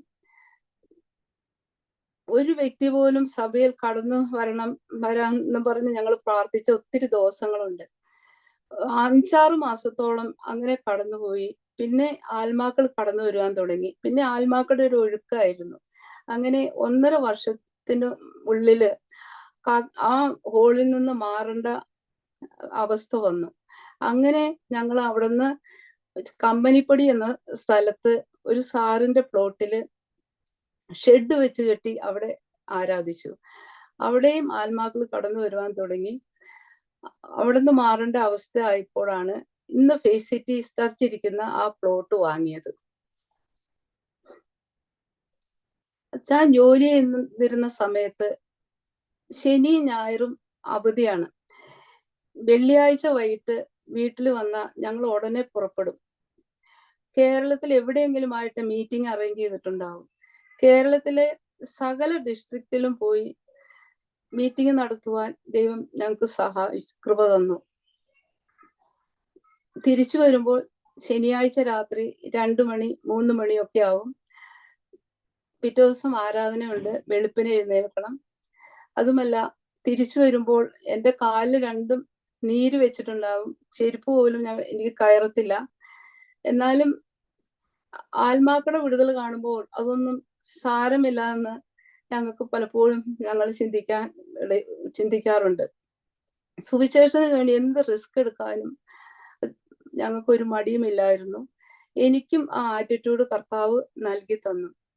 അപ്പോസ്തല പ്രവൃത്തികളിൽ ഒരു വാക്യമുണ്ട്, നിങ്ങൾ ശക്തി ലഭിച്ചിട്ട് യെരുശലേമിലും യഹൂദയിൽ എല്ലായിടത്തും ശമര്യയിലും ഭൂമിയുടെ അറ്റത്തോളം എൻ്റെ സാക്ഷികളാകും. ഈ ഓർഡറിൽ തന്നെ അനേക സ്ഥലങ്ങളിൽ സാക്ഷിയാകുവാൻ ദൈവം ഞങ്ങൾക്ക് സഹായിച്ചു. ആദ്യം ഞങ്ങളുടെ കാക്കനാട് പ്രദേശത്ത് ഞങ്ങൾ സാക്ഷികളായി. അത് കഴിഞ്ഞ് കേരളത്തിന്റെ പല ഡിസ്ട്രിക്റ്റിലും പോയി ഞങ്ങൾ സാക്ഷിയായി. പിന്നെ നോർത്ത് ഇന്ത്യ പല സ്റ്റേറ്റുകളിൽ ഞങ്ങൾ പോയി കർത്താവിന്റെ വചനവുമായിട്ട് പോകാൻ കൃപ ചെയ്തു. അങ്ങനെ ഗൾഫ് രാജ്യങ്ങളിൽ വചനവുമായിട്ട് പോകാൻ ദൈവം കൃപ തന്നു. അങ്ങനെ ഇംഗ്ലണ്ട്, ഓസ്ട്രേലിയ, USA, അങ്ങനെ പല രാജ്യങ്ങളിലും ഞങ്ങൾക്ക് ദൈവത്തിന്റെ വചനവുമായി പോകുവാൻ ദൈവം കൃപ തന്നു. ഇതെല്ലാം ഞങ്ങളുടെ കഴിവല്ല, ദൈവത്തിന്റെ വലിയ കരുണ മാത്രമാണ്. ഈ ശുശ്രൂഷ വേളകളില് ദൈവം അനർത്ഥം വ്യസനകരമാകാതെ ഞങ്ങളുടെ കണ്ണിന്റെ കൃഷ്ണനെ പോലെ സൂക്ഷിച്ച ഒത്തിരി അവസരങ്ങളുണ്ട്. അതിൽ 1-2 ഞാൻ പറയാൻ ആഗ്രഹിക്കുന്നു. ഞങ്ങൾ ഒരു ദിവസം കൽപ്പറ്റയിൽ മീറ്റിങ്ങിന് വേണ്ടി കടന്നു പോവുകയാണ്. കൽപ്പറ്റയിൽ ആ ചുരം കയറുന്നതിന് മുമ്പ് ഞങ്ങൾ സഞ്ചരിച്ചിരുന്ന വണ്ടി കൊക്കയിലേക്ക് വീണ് ഒരു തെങ്ങ് തട്ടി വണ്ടി നിന്നു, അല്ലെങ്കിൽ താഴേക്ക് മറിഞ്ഞു പോയേനെ. ആ തെങ്ങിൽ നിന്ന് കരിക്ക് വീണ് ഗ്ലാസ് എല്ലാം പൊട്ടി. കുറെ കുപ്പിച്ചില്ല് ഞങ്ങളുടെ തലയിലും കണ്ണിലും വായിലും ഒക്കെ ആയിട്ട് ഇങ്ങനെ വീണു. വളരെ വലിയൊരു ആക്സിഡന്റ് ആയിരുന്നു. എന്ത് സംഭവിക്കാമായിരുന്നു. അന്ന് ഞങ്ങളുടെ വണ്ടിയിൽ 6 പേര് ഉണ്ടായിരുന്നു. ആർക്കും ഒരു ബുദ്ധിമുട്ടും ഇല്ലാതെ കുറച്ച് പോറലിന് മാത്രം ഉണ്ടായുള്ളൂ. ദൈവം അത്ഭുതകരമായി ഞങ്ങളെ വിടുവിച്ചു. രാത്രി 1 മണിയായിട്ടുണ്ടാവും ഈ ആക്സിഡന്റ് നടന്നപ്പോൾ. പിറ്റേ ദിവസം ക്രെയിൻ കൊണ്ടുവന്നാണ് ആ വണ്ടി പൊക്കിയെടുത്തത്. ആ വണ്ടിയുടെ ഷേപ്പ് കണ്ട ഇതിനകത്ത് ഇരിക്കുന്നവർ രക്ഷപ്പെടുമെന്ന് ആരും പറയത്തില്ല. അങ്ങനെ ദൈവം ഒരു അത്ഭുതകരമായിട്ട് ഞങ്ങളെ ദൈവം കാത്തു. ദൈവം നടത്തിയ എല്ലാ വിധങ്ങളും അവൻ താങ്ങി നടത്തി. കണ്ണിന്റെ കൃഷ്ണമണി പോലെ പരിപാലിച്ച് എല്ലാത്തിനും നന്ദി പറയാണ്. അതുപോലെ തന്നെ ചെങ്കോട്ടയിൽ ഒരു മീറ്റിംഗ് ഉണ്ട് ഞങ്ങൾക്ക് എല്ലാ മാസവും. അവിടെ വെച്ച് 8 പേര് സ്നാനപ്പെട്ടു. സ്നാനപ്പെട്ടവരുടെ കൂട്ടത്തില് ഒരു പൂജാരിയും ഒരു പ്രോസ്റ്റിറ്റ്യൂട്ടും ഉണ്ടായിരുന്നു. അപ്പൊ സ്നാനമെല്ലാം കഴിഞ്ഞ് മുകളിലത്തെ നിലയിൽ നിന്ന് ഞാൻ താഴേക്ക് ഇറങ്ങുന്ന സമയത്ത് കാൽ തെറ്റി 5-6 സ്റ്റെപ്പ് താഴേക്ക് മറിഞ്ഞ് ഞാൻ മുഖമടിച്ച് നിലത്ത് വീണു. താഴെ മെറ്റല് കൂട്ടിയിട്ടിട്ട് ഇട്ടിട്ടുണ്ടായിരുന്നു. അതിലേക്കാണ് ഞാൻ മുഖമടിച്ച് വീണത്. എല്ലാവരും ഓടി വന്നു. മുഖം നിറച്ച് ചോര എടുത്ത് ഹോസ്പിറ്റലിൽ കൊണ്ടുപോയി. അവിടെ ചെന്ന് കവിളിൽ ആഴത്തിലൊരു മുറിവുണ്ടായിരുന്നു. അത് സ്റ്റിച്ചിട്ടു. ദൈവകൃപ എന്ന് പറയട്ടെ, സ്റ്റിച്ചിന്റെ ഒരു പാട് പോലും എന്റെ മുഖത്തില്ല. ദൈവം കണ്ണിന്റെ കൃഷ്ണമണിയെ പോലെ എന്നെ കാത്തു. എന്ത് സംഭവിക്കാവുന്ന ഒരു ആക്സിഡന്റ് ആയിരുന്നു. എന്നെ ആളെ തിരിച്ചറിയാത്ത വിധത്തിൽ എന്റെ മുഖത്ത് നീരായിരുന്നു. അന്ന് രാത്രി ഞങ്ങൾ അവിടെ സ്റ്റേ ചെയ്ത് പിറ്റേ ദിവസം കൊല്ലത്തൊരു മീറ്റിംഗ് ഉണ്ടായിരുന്നു. അവിടെ ഈ നീരും വെച്ച് ഞാൻ പോയി. അതും കഴിഞ്ഞ് തിരിച്ച് വീട്ടിൽ വന്നു. പിറ്റേ ദിവസം സഭായോഗത്തിന് കടന്നു പോകാൻ ഇടയായി. അപ്പൊ വിടുതലുകൾ നടക്കുമ്പോൾ ശത്രു അടങ്ങിയിരിക്കുകയില്ല. എങ്കിലും ശത്രുവിന്റെ പല്ലിനിരയായി കൊടുക്കാതെ ദൈവം ഉള്ളം കരത്തിൽ താങ്ങി. നമുക്കെതിരായി വരുന്ന ഒരു ആയുധവും ഫലിക്കുകയില്ല എന്ന് ദൈവം നമുക്ക് വാഗ്ദത്തം ചെയ്തിട്ടുണ്ട്. അതുപോലെ ദൈവം ഞങ്ങളെ കരങ്ങളിൽ താങ്ങി കണ്ണിന്റെ കൃഷ്ണമണി പോലെ സൂക്ഷിച്ചു. ദൈവത്തിന്റെ വലിയ വിശ്വസ്തതയ്ക്കായിട്ട് സ്തോത്രം ചെയ്യാണ്, സ്തുതിക്കുകയാണ്. അതുപോലെ വേറൊരു ദിവസം റാന്നിയിൽ ഒരു മീറ്റിംഗ് നടക്കുകയാണ്. റാന്നിയിൽ ജോയിക്കുട്ടി എന്ന് പറഞ്ഞ സഹോദരന്റെ വീട്ടില് ഒരു കൺവെൻഷൻ നടക്കുകയാണ്. ജ്ഞാനായ സമുദായത്തിലുള്ളവരും അല്ലാത്തവരും എല്ലാം അവിടെ കൂടി വന്നിട്ടുണ്ട്.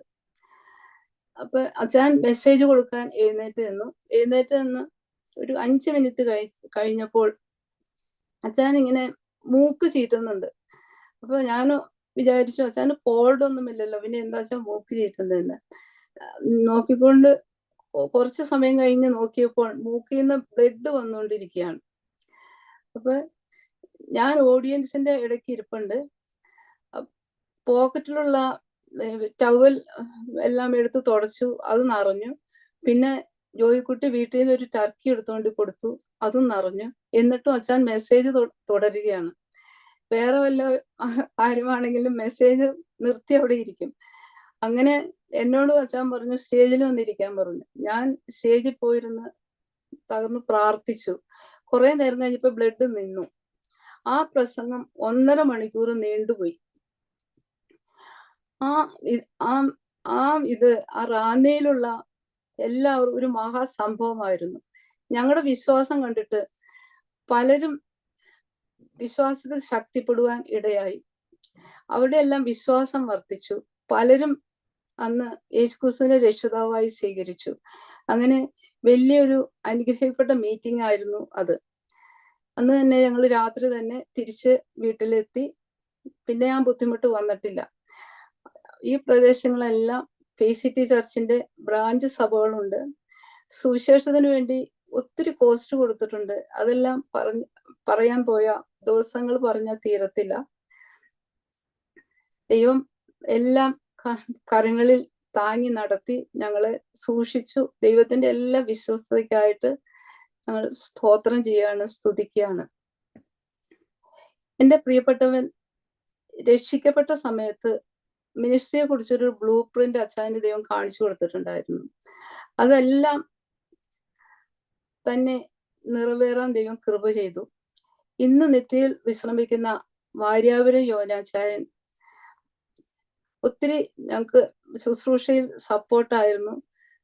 കർത്താവിന്റെ ദാസന് പറഞ്ഞ പല ദൂതുകളും ഞങ്ങളുടെ ജീവിതത്തിൽ നിറവേറുവാൻ ദൈവം സഹായിച്ചു.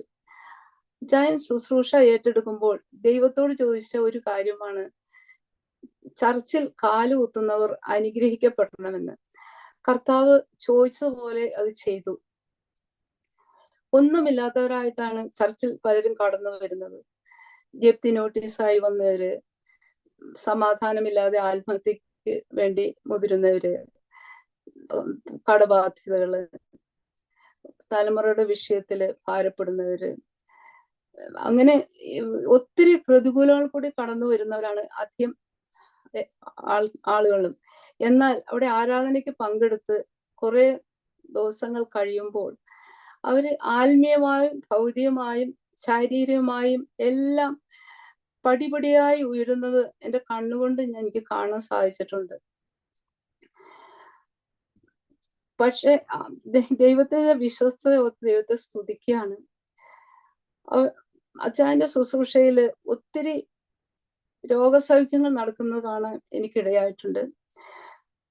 ധാരാളം മാറാ രോഗങ്ങൾ മാറുന്നത്, ട്യൂമർ വാനിഷ് ചെയ്യുന്നത്, ക്യാൻസർ വാനിഷ് ചെയ്യുന്നത്, സാമ്പത്തിക പ്രതിസന്ധികൾക്ക് വിടുതല്, കുഞ്ഞുങ്ങളുടെ പഠനത്തിൽ ബ്രേക്ക് ത്രൂ, അനേക ഭൂതങ്ങൾ വിട്ടുമാറുന്നത്, ഇതെല്ലാം എൻ്റെ കണ്ണുകൊണ്ട് കാണാൻ ദൈവം എനിക്ക് കൃപ ചെയ്തു.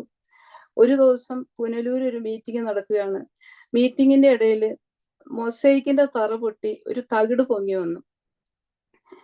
ആ വീട്ടില് അതിന് 4 ബ്രദേഴ്സാണ്. ആ 4 ബ്രദേഴ്സും തമ്മിൽ ഏത് നേരവും വഴക്കാണ്. അവര് അങ്ങോട്ടും ഇങ്ങോട്ടും ചേരത്തില്ല. എന്നാൽ ആ പ്രാർത്ഥനയെല്ലാം കഴിഞ്ഞ് അവരുടെ ജീവിതത്തില് എല്ലാം വ്യത്യാസം വന്നു. അവരെല്ലാം രക്ഷിക്കപ്പെട്ടു, സ്നാനപ്പെട്ടു. കുടുംബമായിട്ട് 4 മക്കളും സഭയിൽ നിന്ന് അനേക കുഞ്ഞുങ്ങളും വിദേശ രാജ്യങ്ങളിൽ ജോലി ചെയ്യുന്നുണ്ട്, പഠിക്കുന്നുണ്ട്. അവരെല്ലാം സഭയിൽ കടന്നു വരുമ്പോൾ ആവറേജ് സ്റ്റുഡൻസിന്റെയും താഴെയാണ് അവരുടെ ലെവല്. എന്നാൽ ആരാധനയ്ക്ക് കടന്നു വന്ന് കുറച്ച് കഴിയുമ്പോൾ ദൈവവചനം കേൾക്കുമ്പോൾ അവരുടെ ജീവിതത്തിലെല്ലാം എല്ലാം ഒരു ബ്രേക്ക് ത്രൂ സംഭവിക്കും. അങ്ങനെ അനേക പേര് വിടുതൽ പ്രാപിക്കുന്നത് കാണുവാൻ ദൈവം കഴിഞ്ഞ നാളുകളിൽ ദൈവം ഇടയാക്കി.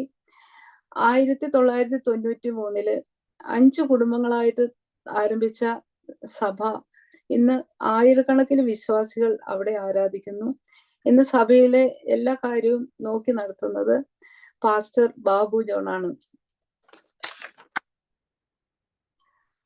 അച്ഛൻ സുവിശേഷ വേലയും ജോലിയും ഒരുമിച്ച് പോകാനുള്ള ബുദ്ധിമുട്ട് വരുമ്പോൾ ജോലി റിസൈൻ ചെയ്യുമെന്നൊരു തീരുമാനമെടുത്തിരുന്നു. അങ്ങനെ 2002 50-ാമത്തെ വയസ്സിൽ അച്ഛൻ ജോലി റിസൈൻ ചെയ്തു. അന്ന് നേവിയിൽ ഒരു സയന്റിസ്റ്റ് ആയിട്ടുള്ള പോസ്റ്റിലായിരുന്നു ജോലി ചെയ്തുകൊണ്ടിരുന്നത്. ആ സമയത്താണ് ജോലി റിസൈൻ ചെയ്തത്. ഇനി അച്ഛന് 12 വർഷം കൂടി സർവീസ് ഉണ്ടായിരുന്നു. അന്ന് ജിബി എഞ്ചിനീയറിംഗ് കഴിഞ്ഞ് ഹയർ സ്റ്റഡീസിന് ട്രൈ ചെയ്യുന്ന സമയമായിരുന്നു. അതുപോലെ ജിജു +2 കഴിഞ്ഞ് എഞ്ചിനീയറിംഗിന് അഡ്മിഷന് വേണ്ടി നോക്കുന്ന സമയമായിരുന്നു. അവരുടെ വിദ്യാഭ്യാസ കാര്യങ്ങളെല്ലാം മുമ്പിൽ കിടക്കുമ്പോഴാണ് അച്ഛൻ വിശ്വാസത്താൽ ജോലി റിസൈൻ ചെയ്തത്. ജിബിക്ക് സ്കോളർഷിപ്പ് കിട്ടും എന്ന് പറഞ്ഞാണ് കാലിഫോർണിയ യൂണിവേഴ്സിറ്റിയിൽ MS പഠിക്കാൻ വേണ്ടി പോയത്. എന്നാൽ സെപ്റ്റംബർ 11 എന്ന ഇൻസിഡന്റ് കാരണം ഫോറിൻ സ്റ്റുഡൻസിനൊന്നും സ്കോളർഷിപ്പ് കൊടുക്കുകയില്ല എന്ന് പ്രൊഫസർ പറഞ്ഞു. അപ്പോൾ ഒരു സെമസ്റ്ററിനുള്ള ഫീസ് ഞങ്ങൾ അയച്ചു കൊടുത്തു. അപ്പോഴത്തേക്ക് ഞങ്ങളുടെ ഫണ്ട് കാലിയായി. 65 ലക്ഷം രൂപയോളം വരും ആ കോഴ്സ് കംപ്ലീറ്റ് ചെയ്യുവാൻ. അപ്പോൾ തിരിച്ചു വരണം എന്നുള്ള അവസ്ഥയിലെത്തി. അപ്പൊ ഒരു ദിവസം ഞങ്ങൾ ഇങ്ങനെ ഭാരത്തോടു കൂടി പ്രാർത്ഥിച്ചുകൊണ്ടിരുന്നപ്പോൾ കർത്താവ് ഈ വിഷയത്തിൽ എന്തോ ചെയ്യുന്നതായിട്ട് ഞങ്ങൾക്ക് മനസ്സിലായി. എന്താന്ന് മനസ്സിലായില്ല. അപ്പൊ ഞാൻ മോനോട് പറഞ്ഞു, മോനെ തിരിച്ചു വേണ്ടി വരത്തില്ല, ദൈവം അത്ഭുതം പ്രവർത്തിക്കുമെന്ന്. അങ്ങനെ ഫസ്റ്റ് സെമസ്റ്ററിന്റെ മാർക്ക് വന്നപ്പോൾ അവന് 25 വർഷത്തെ റെക്കോർഡ് ഭേദിച്ചുകൊണ്ടുള്ള മാർക്ക് കിട്ടി. അപ്പോൾ അവന്റെ പ്രൊഫസർ പറഞ്ഞു, എത്ര കോഴ്സ് വേണമെങ്കിലും എടുത്തോ, ഫുൾ സ്കോളർഷിപ്പ് ഞാൻ തന്നേക്കാം എന്ന് പറഞ്ഞു. അപ്പൊ $4,500 മന്ത്ലി പ്രൊഫസർ കൊടുക്കാമെന്ന് പറഞ്ഞു, പിന്നെ ഫീസും.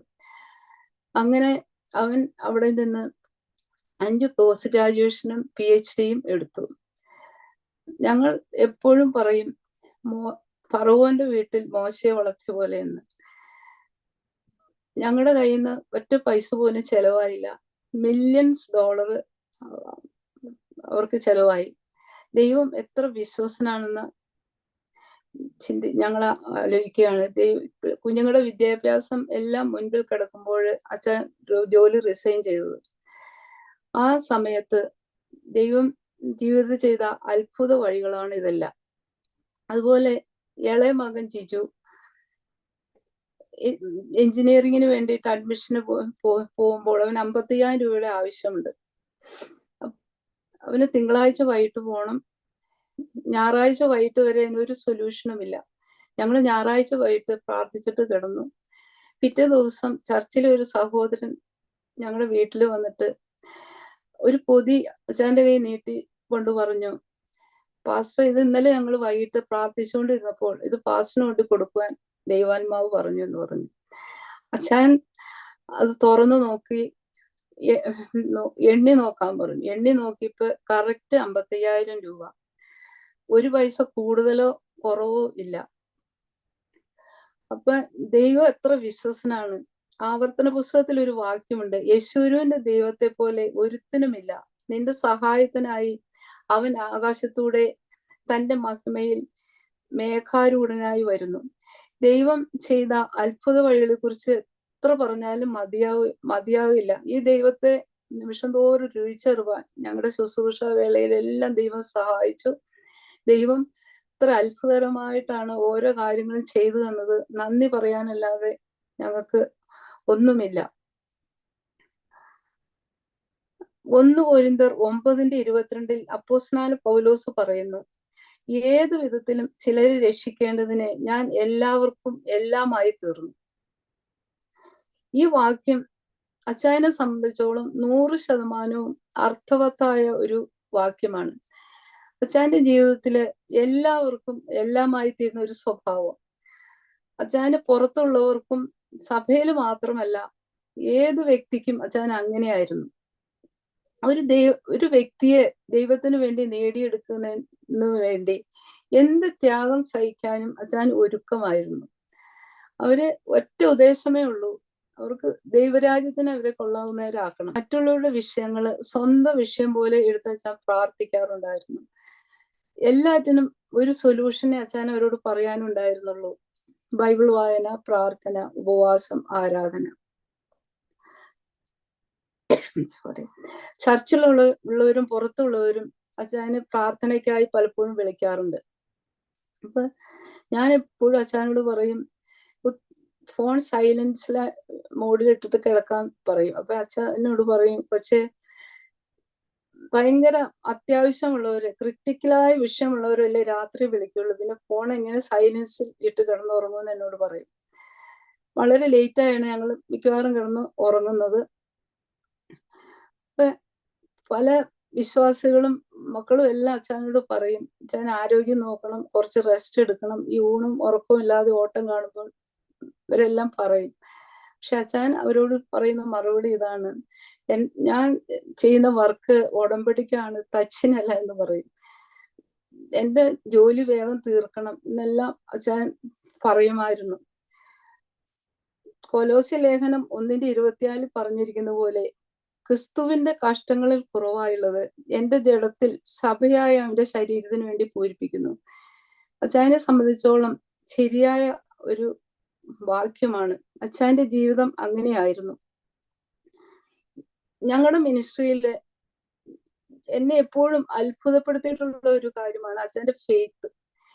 എന്ത് പർവ്വതം പോലെയുള്ള വിഷയം വന്നാലും എത്ര വലിയ പ്രോജക്റ്റ് ആണെങ്കിലും അച്ഛൻ വിശ്വാസത്താൽ പ്രഖ്യാപിക്കും യെസ്. ദൈവം അത് യെസ് ആക്കി തരും. മുമ്പിൽ ഒന്നും കണ്ടുകൊണ്ടല്ല, only faith.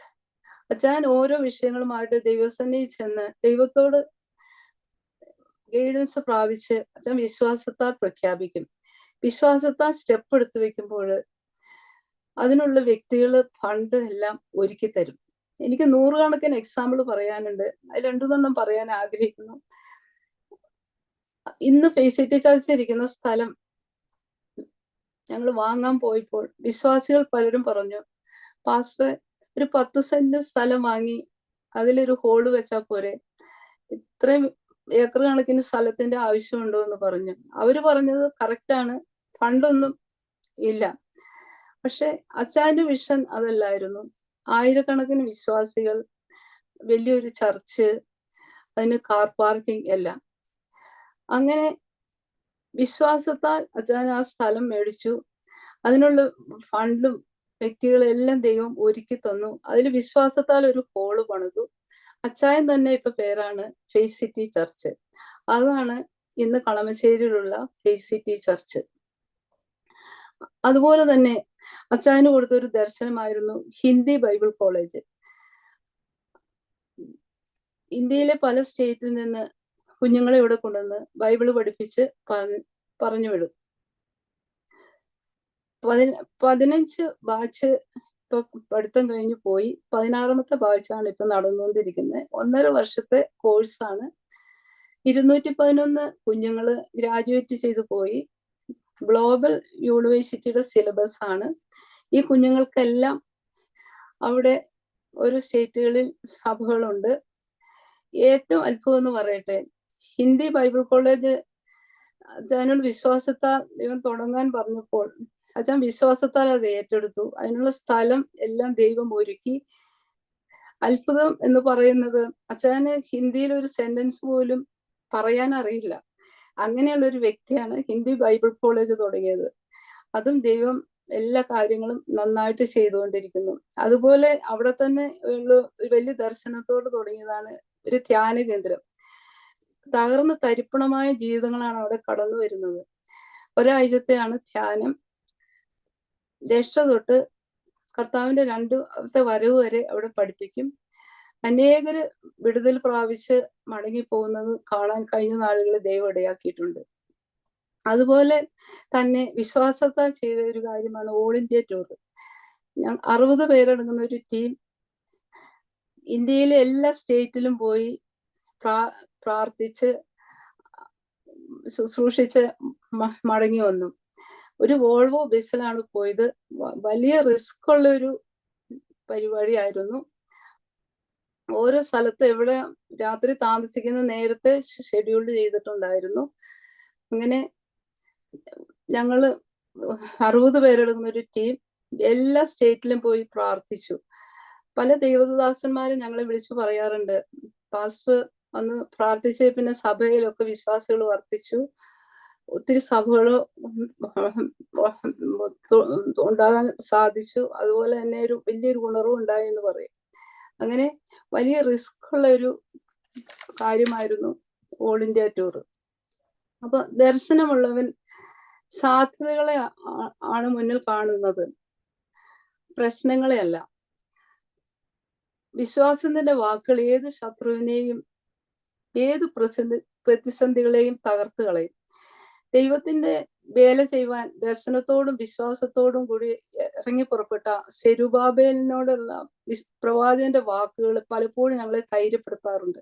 സൈന്യത്താലല്ല, ശക്തിയാലല്ല, എൻ്റെ ആത്മാവിനാലത്രേ. ഈ വചനം പലപ്പോഴും ഞങ്ങളെ ബലപ്പെടുത്തിയിട്ടുണ്ട്. ഒരു മനുഷ്യന് ചെയ്യാവുന്നതിലും ഉപരിയായി അനേകം ശുശ്രൂഷകൾ ഈ ചുരുങ്ങിയ ആയുസ്സുകൊണ്ട് ചെയ്യുവാൻ ദൈവം അച്ഛന് കൃപ ചെയ്തു. എൻ്റെ പ്രിയപ്പെട്ടവൻ 2022 നവംബർ 3 കർത്തസേനയിൽ ചേർക്കപ്പെട്ടു. ആ ദിവസങ്ങളൊക്കെ ഓർക്കുമ്പോൾ എൻ്റെ ഉള്ളിൽ ഒരു വാൾ കിടക്കുന്ന പ്രതീതിയാണ്. ആ ദിവസങ്ങളെ കുറിച്ച് ഓർക്കാൻ എനിക്ക് ഒട്ടും ഇഷ്ടമല്ല. അച്ഛന് നടക്കാനുള്ള ബുദ്ധിമുട്ടും സംസാരിക്കാൻ കുറച്ച് ബുദ്ധിമുട്ടേ ഉണ്ടായിരുന്നുള്ളൂ. വേറെ കുഴപ്പങ്ങളൊന്നും ഇല്ലായിരുന്നു. അച്ഛൻ ഒക്ടോബർ 23 ഹോസ്പിറ്റലൈസ്ഡ് ആയി. അതിന്റെ തലേദിവസം ഞങ്ങളെ എല്ലാവരും വിളിച്ച് ശുശ്രൂഷയുടെ പല കാര്യങ്ങളും വീട്ടിലെ പല കാര്യങ്ങളും ഞങ്ങളോട് സംസാരിച്ചു. അച്ഛന് തന്നെ അറിയാമായിരുന്നു കർത്താവിന്റെ സന്നിധിയിൽ പോകാൻ സമയമായെന്ന്. എന്നാൽ അതൊന്നും ഞങ്ങളോട് പറഞ്ഞില്ല. ഞങ്ങളോട് പറഞ്ഞാൽ അത് താങ്ങാവുന്നതിലും വലുതാവുമെന്ന് അച്ഛന് അറിയാമായിരുന്നു. അതുകൊണ്ട് അതൊന്നും ഞങ്ങളോട് പറഞ്ഞില്ല. അങ്ങനെ ഹോസ്പിറ്റൽ ആയിരുന്ന സമയത്ത് ഞാൻ മല്ലി പിടിച്ച് പ്രാർത്ഥിക്കുകയാണ്. കുറച്ച് ദിവസം കൂടി അച്ഛന് ഞങ്ങൾക്ക് തിരിച്ചു കിട്ടണം എന്ന് പറഞ്ഞ് ഞാൻ മല്ലി പിടിച്ച് പ്രാർത്ഥിക്കുക. അപ്പൊ ദൈവം എനിക്കൊരു ദർശനം കാണിച്ചു തരികയാണ്. ഒരു തിരി കത്തി തീരാറായി എന്നൊരു കാഴ്ച ദൈവം എനിക്ക് കാണിച്ചു തന്നു. എന്നിട്ടും ഞാൻ മല്ലി പിടിച്ച് പ്രാർത്ഥിക്കുകയാണ്, കുറച്ച് ദിവസം കൂടി അച്ഛൻ്റെ ആയുസ് നീട്ടി തരണമെന്ന്. അപ്പോൾ ഞാനിങ്ങനെ കാണുകയാണ്, ഒരു മനുഷ്യൻ ഭയങ്കര തേജസ്സുള്ള ഒരു വ്യക്തി അച്ചായന്റെ അടുത്ത് ബെഡിന്റെ അടുത്ത് കസേരയിൽ ഇരിക്കുന്നു. പിന്നെ അച്ചായൻ ഇങ്ങനെ തേജസ്സിൽ നിൽക്കുന്ന ഒരവസ്ഥ. പിന്നെ കഴുത്തറ്റം വെള്ളത്തിൽ ഇങ്ങനെ നിൽക്കുന്ന അവസ്ഥ. അങ്ങനെ ഒത്തിരി ദർശനങ്ങൾ കർത്താവ് എനിക്ക് കാണിച്ചു തന്നു. ഞാൻ ഇപ്പോൾ ചിന്തിക്കുകയായിരുന്നു, അച്ചായനെ നമ്മൾ മല്ല് പിടിച്ച് തിരിച്ചു കൊണ്ടുവന്നാലും അച്ചായനെ ഓടി നടന്ന് ശുശ്രൂഷിക്കണം. അതിനുള്ള ബലം കർത്താവ് കൊടുക്കണം. അച്ചായന്റെ ശുശ്രൂഷയുടെ സ്റ്റൈൽ അതാണ്. അച്ചായന്റെ ശുശ്രൂഷയില്ലാതെ ഒരു മിനിറ്റ് പോലും ജീവിക്കാൻ അച്ചായന് പറ്റത്തില്ല. അതെനിക്കറിയാം. ഞാൻ ഇപ്പോൾ ഞങ്ങളെ വിട്ട് പിരിഞ്ഞിട്ട് 1 വർഷം കഴിഞ്ഞു. ഞങ്ങളുടെ ജീവിതം വെച്ച് നോക്കിയാല് യഹോവ എന്റെ പക്ഷത്തില്ലായിരുന്നുവെങ്കിൽ, യഹോവ എൻ്റെ കൂടെ ഉണ്ടായിരുന്നില്ലെങ്കിൽ ഞാൻ ഒരു മാനസിക രോഗിയെല്ലാമായി ഒരു മൂലയ്ക്ക് ഒതുങ്ങിക്കഴിഞ്ഞേനെ.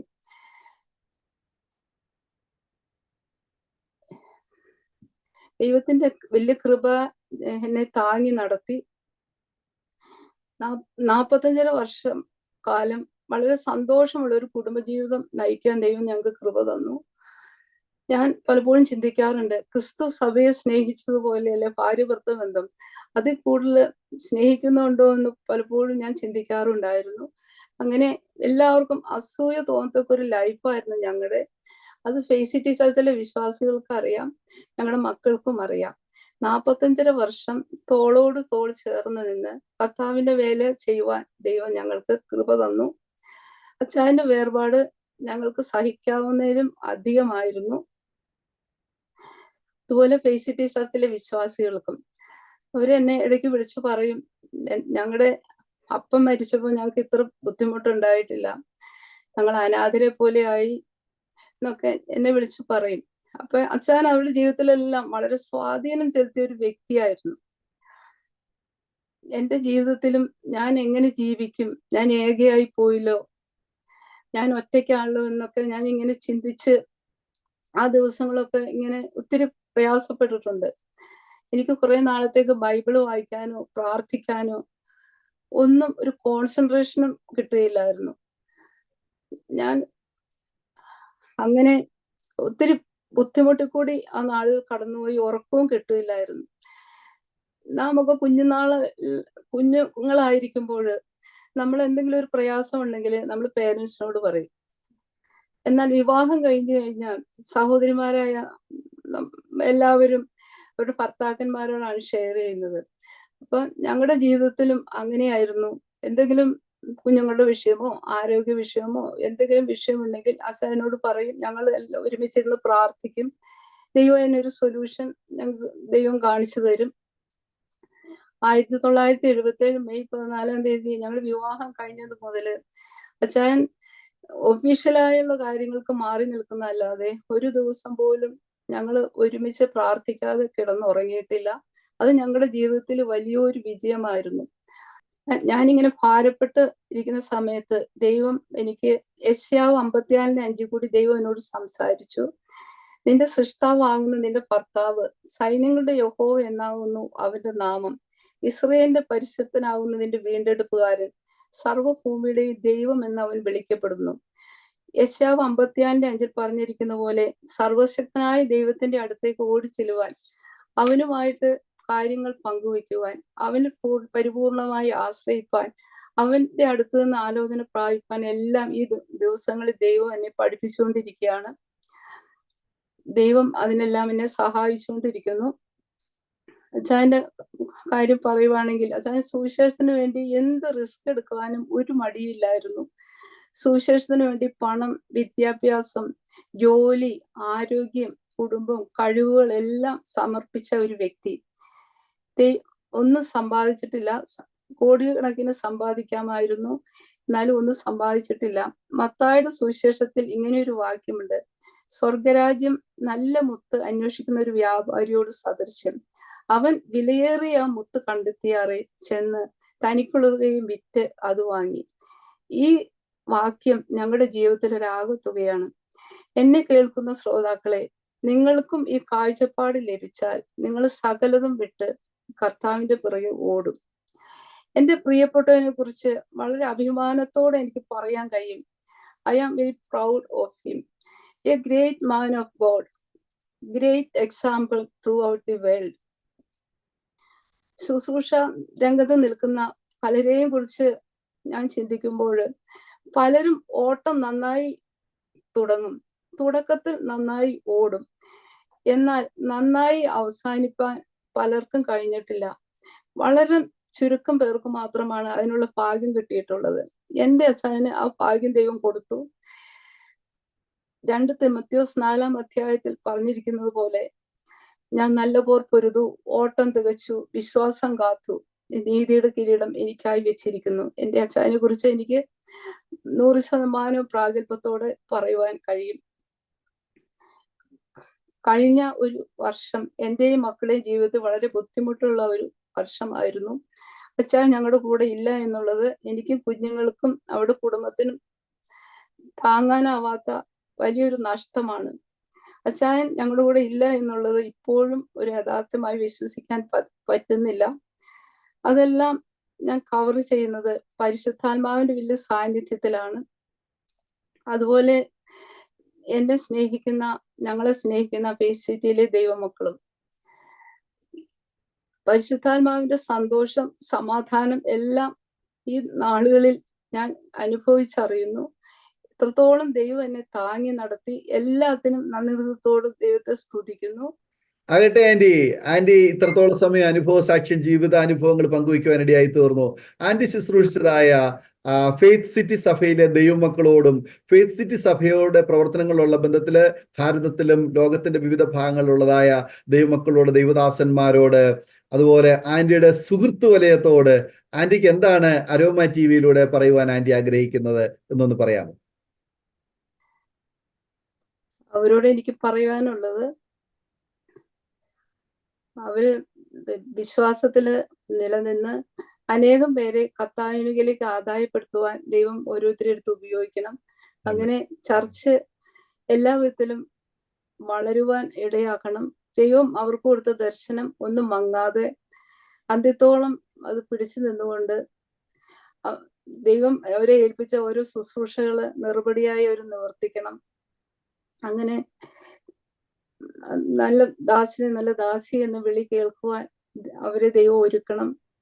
അവർക്ക് കിട്ടിയ ദർശനം ഒട്ടും മങ്ങാതെ അത് അന്ത്യം വരെയും സൂക്ഷിപ്പാനും അങ്ങനെ അനേകം ആത്മാക്കളെ നേടിയെടുക്കുവാനും ദൈവം ഓരോരുത്തരുടെ അടുത്ത് ഉപയോഗിക്കണം. അവര് വിശ്വാസത്തെ ക്ഷീണിച്ചു പോകാതെ നിലനിൽക്കണം. അന്ത്യം വരെയും വിശ്വസ്തയോടെ നിൽക്കണം, കൃപയിൽ നിലനിൽക്കണം. അതാണ് എനിക്ക് അവരോട് പറയാനുള്ളത്.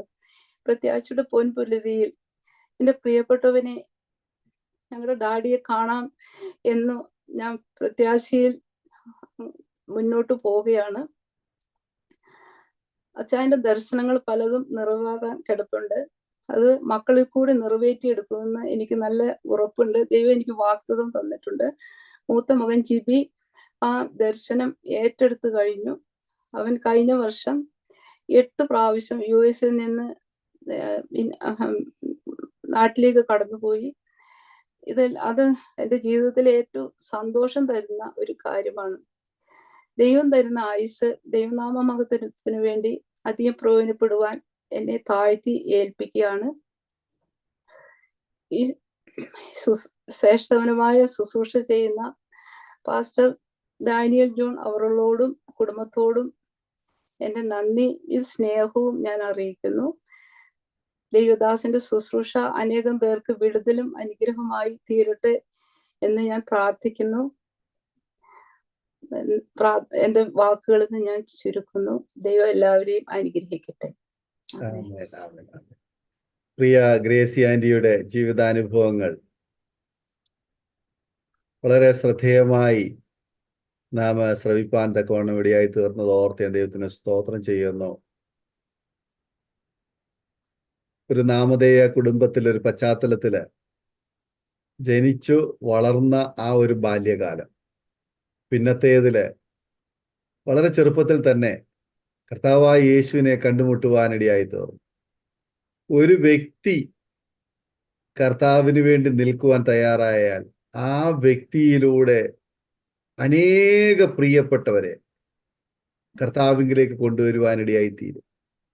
ഒരു വിത്ത് കുഴിച്ചിട്ടാൽ അത് അനേക വിത്തുകൾ ഉൽപ്പാദിപ്പിക്കുന്ന വൃക്ഷങ്ങളായി മാറുന്നത് പോലെ, അനേക ഫലങ്ങൾ പുറപ്പെടുവിക്കുന്ന വൃക്ഷത്തൈകളായി ഉൽപ്പാദിപ്പിക്കപ്പെടുന്നത് പോലെ, പ്രിയ ഗ്രേസി ആന്റി ആദ്യത്തെ വിത്ത് എന്ന പോലെ ആ വാത്സല്യ കുടുംബത്തിൽ കർത്താവിന് വേണ്ടി വിളിക്കപ്പെടുവാൻ, തിരഞ്ഞെടുക്കപ്പെടുവാൻ, വിശ്വാസത്തിന് വേണ്ടി നിലകൊള്ളുവാനിടയായി തീർന്നപ്പോൾ ജീവിതത്തിലേക്ക് വന്ന ജീവിത പങ്കാളിയുടെ കുടുംബവും പ്രിയ ഗ്രേസി ആന്റിയുടെ കുടുംബവും സഹോദരങ്ങൾ, പ്രിയപ്പെട്ടവർ നോക്കിയേ, അവർക്കൊക്കെ വലിയ ശക്തിയുള്ളവരാണ്, സ്വാധീനമുള്ളവരാണ്, കഴിവുള്ളവരാണ്, വിദ്യാഭ്യാസമുള്ളവരാണ്, നല്ല സാമ്പത്തിക പശ്ചാത്തലമുള്ളവരാണ്. പക്ഷേ അതിനേക്കാൾ ശക്തിയുള്ളതാണ് ദൈവത്തിലുള്ള നമ്മുടെ വിശ്വാസം. എന്നെ വളരെ ശ്രദ്ധിച്ചു. ആ ഒരു ആൾ, പ്രത്യേകിച്ച് പലരും ചിന്തിക്കാറുണ്ട്, ഓ എനിക്ക് കഴിവൊന്നുമില്ല, ഞാൻ പെങ്കൊച്ചല്ലേ, എനിക്ക് എന്താ കഴിവ്. പക്ഷെ പെണ്ണെന്നോ ആണെന്നോ അല്ല, ദൈവത്തോട് ചേർന്ന് നിന്നാൽ നമ്മൾ ശക്തരാകും. നമ്മുടെ വിദ്യാഭ്യാസത്തിനോ നമ്മുടെ പണത്തിനോ നമ്മുടെ പരിമിതികളൊന്നും അതിന് തടസ്സമല്ല. ദൈവത്തോട് ചേർന്ന് നിൽക്കാൻ തയ്യാറായാൽ ദൈവം നമ്മളെ ഉപയോഗിക്കുവാൻ തക്കവണ്ണം ഇടയായി തീർന്നു. ദാവീദിന്റെ ജീവിതാനുഭവങ്ങൾ തിരുവെഴുത്തുകളിലൊക്കെ നമ്മൾ പലപ്പോഴും വായിച്ചു പഠിച്ചിട്ടുണ്ട്. നിന്നാൽ ഞാൻ പടക്കൂട്ടത്തിന് നേരെ പാഞ്ഞു ചെല്ലും, എൻ്റെ ദൈവത്താൽ ഞാൻ മതിൽ ചാടിക്കടക്കും. ദൈവം കൂടെയുണ്ട് എങ്കിൽ ഏത് പടക്കൂട്ടത്തെയും ജയിക്കുവാൻ, ഏത് വൻ മതിലുകളും അതിജീവിക്കുവാൻ, അതിനപ്പുറത്ത് ലക്ഷ്യത്തിൽ എത്തിച്ചേരുവാൻ കഴിയും. ഇന്ന് കേരളത്തിൽ എറണാകുളത്തെ കളമശ്ശേരിയിൽ ദൈവത്തെ ആരാധിക്കുന്ന ആയിരക്കണക്കിന് ജനങ്ങൾ കൂടി കർത്താവിനെ മഹത്വം കരയേറ്റുമ്പോൾ അതിൻ്റെ പ്രാരംഭ ദശ ആ ഒരു നാളുകൾ എന്ന് പറയുന്നത് വളരെ പരിമിതമായ ഒരു ചെറിയ വിത്ത് കുഴിച്ചിടുന്നത് പോലുള്ളൊരു അനുഭവം. പക്ഷെ അതിനൊക്കെ മുഖാന്തരമായി തീർന്നത് ആ കർത്താവിൻ്റെ ദാസി ഗ്രേസി ആന്റിയാണ് ദൈവം അതിന് ഉപയോഗിച്ചത് എന്നാണ് ഞാൻ മനസ്സിലാക്കുന്നത്. കാരണം കർത്താവിൻ്റെ ദാസിയുടെ അവിശ്വാസവും ആ ഒരു സമർപ്പണവും പ്രിയ ബേബിപ്പാഷയും വിശ്വാസത്തിലേക്ക് വരുവാൻ, ആ കർത്താവിനെ സ്വീകരിപ്പാൻ, ദൈവമകനായി തീരുവാൻ, ശുശ്രൂഷകനായി തീരുവാൻ ദൈവം ഉപകരിച്ചു.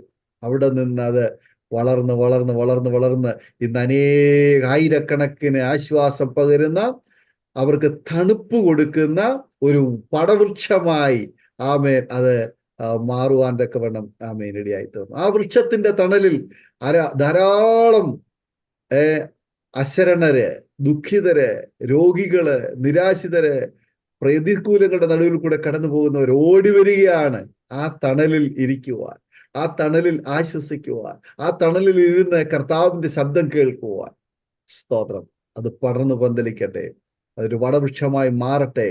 എറണാകുളം പട്ടണത്തിൽ മാത്രമല്ല, കേരളത്തിൽ മാത്രമല്ല, ഇന്ത്യയിലെങ്ങും വിവിധ സംസ്ഥാനങ്ങളിൽ അതിന്റെ വിത്തുകൾ വിതയ്ക്കപ്പെട്ടു. അവിടെ ഒക്കെ അത് വളർന്നു വരുന്നു. ഹിന്ദി പ്രവർത്തനങ്ങൾ ഉടലെടുക്കുവാൻ ഇടയായി തീർന്നു. ഭാരതമെങ്ങും ലോക രാഷ്ട്രങ്ങളിലെങ്ങും ആമേൻ അത് പടർന്ന് പന്തലിക്കട്ടെ. അതിന്റെ മധുരം, അതിന്റെ ഫലം എല്ലാവർക്കും അനുഗ്രഹമാക്കി തീർക്കട്ടെ എന്ന് ഞങ്ങൾ ആശംസിക്കുന്നു, പ്രാർത്ഥിക്കുന്നു. പ്രിയ ആന്റി വളരെ ഏറെ വിഷമങ്ങൾ, പ്രയാസങ്ങളും എന്നോട് ഈ ശുശ്രൂഷയെക്കുറിച്ച് സംസാരിക്കുമ്പോൾ, പക്ഷേ എനിക്ക് കഴിയുമോ, എനിക്ക് സംസാരിക്കുവാനൊക്കെ പ്രയാസമുണ്ടാകും, എനിക്ക് വളരെ വിഷമമുണ്ട്, വേദനയോടുകൂടിയാണ് എനിക്ക് അല്പം ബുദ്ധിമുട്ടുണ്ടെന്നൊക്കെ പറഞ്ഞു. എങ്കിലും ഞാൻ ആൻറ്റിയോട് പറഞ്ഞപ്പോൾ ആൻറ്റി അത് സന്തോഷത്തോടെ സ്വീകരിച്ച് ഇന്ന് നമ്മളോടൊപ്പം സമയം ചിലവഴിപ്പാൻ കൊടിയായി തീർന്നു. എനിക്കറിയാം ഓരോ വാക്കുകളിലും നിറഞ്ഞു നിൽക്കുന്ന ദൈവസ്നേഹവും അതുപോലെ ഹൃദയത്തിൽ തിങ്ങുന്നതായ വേദനകളോടും കൂടിയാണ് ഈ വേദിയിലായിരിക്കുന്നതെന്ന് എനിക്ക് മനസ്സിലാക്കുവാൻ കഴിയുന്നുണ്ട്. ശ്രോതാക്കളായ അരോമ ടിവിയിലെ പ്രേക്ഷകരെ, ഈ ഗ്രേസി ആൻറ്റിയെയും മക്കളെയും മരുമക്കളെയും കൊച്ചുമക്കളെയും അവരുടെ സഭാ പ്രവർത്തനങ്ങളെയും ശുശ്രൂഷകളെയും കർത്താവ് അനുഗ്രഹിക്കേണ്ടതിന് നിങ്ങളുടെ പ്രാർത്ഥനയിൽ ഓർക്കുക. കർത്താവ് നമ്മെ സഹായിക്കട്ടെ. ഫേസ് സിറ്റി സഭയിലെ ഓരോ ദൈവമക്കളും ഓരോ കുടുംബങ്ങളും കർത്താവിദാസൻ PR ബേബി പാസ്റ്റർ നിർത്തയിൽ ശ്രമിക്കുന്നു. ആൻറ്റി ഇപ്പോൾ നമ്മോട് സംസാരിച്ചു കൊണ്ടിരിക്കുകയാണ്. കർത്താവിന്റെ ദാസന്റെയും ദാസിയുടെയും ആ ദർശനം, ആ ദൈവിക നിയോഗം ഇന്ന് അവിടെ ആയിരിക്കുന്ന ഓരോ ദൈവമക്കളിലൂടെയും നിവർത്തിച്ച് കാണുവാൻ സ്വർഗത്തിലെ ദൈവം സഹായിക്കട്ടെ. കർത്താവിന്റെ മടങ്ങി വരവെങ്കിൽ ആ സഭയിൽ നിന്ന് ആയിരക്കണക്കിന് ആളുകൾ കർത്താവിന്റെ വരവെങ്കിൽ എടുത്തുകൊള്ളപ്പെടുവാൻ, ആ സഭ പണിയപ്പെടുവാൻ ആശംസിക്കുന്നു, പ്രാർത്ഥിക്കുന്നു. സ്തോത്രം. ഒരുപക്ഷെങ്കിൽ ഞങ്ങളെ ശ്രമിക്കുന്ന പ്രേക്ഷകരിൽ ചില പ്രിയപ്പെട്ടവരെങ്കിലും നിങ്ങൾ ഒറ്റയ്ക്ക് കർത്താവിന് വേണ്ടി വില കൊടുത്ത് നിൽക്കുന്നവരായിരിക്കും. നിങ്ങൾ ഒരുപക്ഷെങ്കിൽ ചിന്തിക്കുന്നുണ്ടാവാം, ഇതെന്റെ അനുഭവമാണ്, പക്ഷെ എനിക്ക് എന്തുകൊണ്ട് ഇത് കഴിയുന്നില്ല. ഞാൻ പറയാം, സ്തോത്രം, നിങ്ങൾ അല്പം പോലും പിന്മാറരുത്. കർത്താവിനോട് ചേർന്ന് നിൽക്കൂ. യേശു കർത്താവാണ് നിങ്ങളെ വിളിച്ചതെങ്കിൽ കർത്താവിനോട് ചേർന്ന് നിൽക്കും. അപ്പോൾ തന്നെ നിങ്ങൾ കുടുംബസ്ഥരാകാം, ഉത്തരവാദിത്തമുള്ളവരാവാം, ഏതെങ്കിലും പ്രസ്ഥാനത്തോടോ സംഘടനയോടോ ഒക്കെ ചേർന്ന് നിൽക്കുന്നവരായിരിക്കാം, ഏതെങ്കിലും സഭയോടോ ഏതെങ്കിലും പാരമ്പര്യത്തോടു കൂടിയൊക്കെ നിങ്ങൾ നിൽക്കുന്നവരാവാം. പക്ഷെ അതിനേക്കാൾ ഉപരിയായി യേശുവിനോടുകൂടി നിങ്ങൾ ചേർന്ന് നിൽക്കാൻ തയ്യാറാകുമെങ്കിൽ കർത്താവ് നിങ്ങളെ ഒരു മൂർച്ചയുള്ള ഒരായുധമായി, ആമേൻ, ദൈവം നിങ്ങളെ മൂർച്ചയുള്ള ഒരായുധമായി, മിനുസമുള്ള ഒരു അമ്പായി അവന്റെ പൂണിയിൽ, കർത്താവിന്റെ ആ പൂണിയില് നിങ്ങളെ സൂക്ഷിച്ചിരിക്കുന്ന തക്ക സമയമാകുമ്പോൾ നിങ്ങളെ പുറത്തെടുത്ത് നിങ്ങളെ ഉപയോഗിക്കുവാൻ തക്കവണ്ണം ദൈവം വിശ്വസ്തനാണെന്നുള്ള കാര്യം മറന്നു പോകരുത്. അതുകൊണ്ട് യേശു കർത്താവിനോട് നിങ്ങൾ ചേർന്ന് നിൽക്കൂ. കർത്താവ് നിങ്ങളെ ഉപയോഗിക്കുവാനിടയായി തീരും. നിങ്ങളുടെ ഭർത്താവിന് വേണ്ടി നിങ്ങൾ പ്രാർത്ഥിക്കുന്നു, മക്കൾക്ക് വേണ്ടി പ്രാർത്ഥിക്കുന്നു, നിങ്ങളുടെ പ്രിയപ്പെട്ടവർക്ക് വേണ്ടി പ്രാർത്ഥിക്കുന്നു, അല്ല ഭാര്യയ്ക്ക് വേണ്ടി പ്രാർത്ഥിക്കുന്നു. പലരും തങ്ങളുടെ പ്രാർത്ഥനാ വിഷയങ്ങൾ ഞങ്ങളുമായി ഷെയർ ചെയ്യുമ്പോൾ ഞങ്ങൾക്ക് ആ സാഹചര്യങ്ങളും കാര്യങ്ങളും മനസ്സിലാക്കി ഞങ്ങൾ നിങ്ങൾക്ക് വേണ്ടി പ്രാർത്ഥിക്കുന്നു. പ്രിയമുള്ളവരെ, നിങ്ങളുടെ സാഹചര്യങ്ങൾ എത്ര സങ്കീർണമായിരുന്നാലും നിങ്ങൾ വിശ്വാസത്തിൽ പിന്മാറിപ്പോകാതെ ഉറച്ചു നിൽക്കുക. നിങ്ങൾ വിശ്വസിക്കുന്നതാണ് ശരി, നിങ്ങൾ എടുത്തിരിക്കുന്ന തീരുമാനമാണ് ശരി. അത് കർത്താവിനോട് ചേർന്ന് നിൽക്കുമ്പോൾ അത് അധികം ശ്രേഷ്ഠമുള്ളതായി തീരുവാൻ്റെ കൂടെ ആയിത്തീരും. കർത്താവിന്റെ വാക്കനുസരിക്കുവാൻ തയ്യാറാകുമെങ്കിൽ അത് നമ്മുടെ ഓരോരുത്തരുടെയും ജീവിതത്തിൽ വലിയ അനുഗ്രഹത്തിന് കാരണമായി തീരും. ദൈവം നിങ്ങളെ നിങ്ങളുടെ കുടുംബത്തിൽ അനുഗ്രഹിക്കുക, നിങ്ങളുടെ സമൂഹത്തിൽ അനുഗ്രഹിക്കുക. ഒരുപക്ഷെങ്കിൽ ഇന്ന് നിങ്ങൾ ഒരുപാട് നിന്ദകളും പരിഹാസങ്ങളും ആക്ഷേപങ്ങളും ഉപദ്രവങ്ങളും സഹിക്കുന്ന വ്യക്തിയായിരിക്കാം.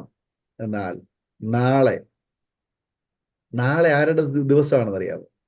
ദൈവത്തിൻ്റെതാണ്. ഇന്നലെ നമ്മുടെ ആയിരുന്നു, പക്ഷെ ഇന്ന് അത് ദൈവത്തിൻ്റെ.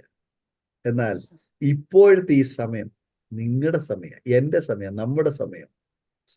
നമ്മുടെ കർത്താവ് ഇന്നലെയും ഇന്നും നാളെയും അല്ലെങ്കിൽ എന്നേക്കും അനന്യനാണ്. അതുകൊണ്ട് ഇന്ന് നമുക്കൊന്ന് ക്രമപ്പെടുത്താം, നമ്മെ തന്നെ ഒന്ന് ശുദ്ധീകരിക്കാം, നമ്മെ തന്നെ ഒന്ന് സ്വയം ശോധന ചെയ്യാം, നമ്മെ തന്നെ കർത്താവിന്റെ കരങ്ങളിലേക്ക് ഒന്ന് ഫലമേൽപ്പിക്കാം. നാളെ കർത്താവ് നമുക്ക് വേണ്ടി വീര്യം പ്രവർത്തിക്കും. നമുക്ക് വേണ്ടി പ്രവർത്തിക്കുന്ന ദൈവം നമുക്കുണ്ട് എന്നുള്ള ഉറപ്പോടുകൂടി ദൈവസഭകൾക്ക് പ്രാർത്ഥിക്കാം. കർത്താവ് നമ്മെ സഹായിക്കും. ഒരു നിമിഷം നമ്മുടെ കണ്ണുകളെ അടയ്ക്കാം, ഹൃദയങ്ങളെ ഏകാഗ്രമാക്കാം.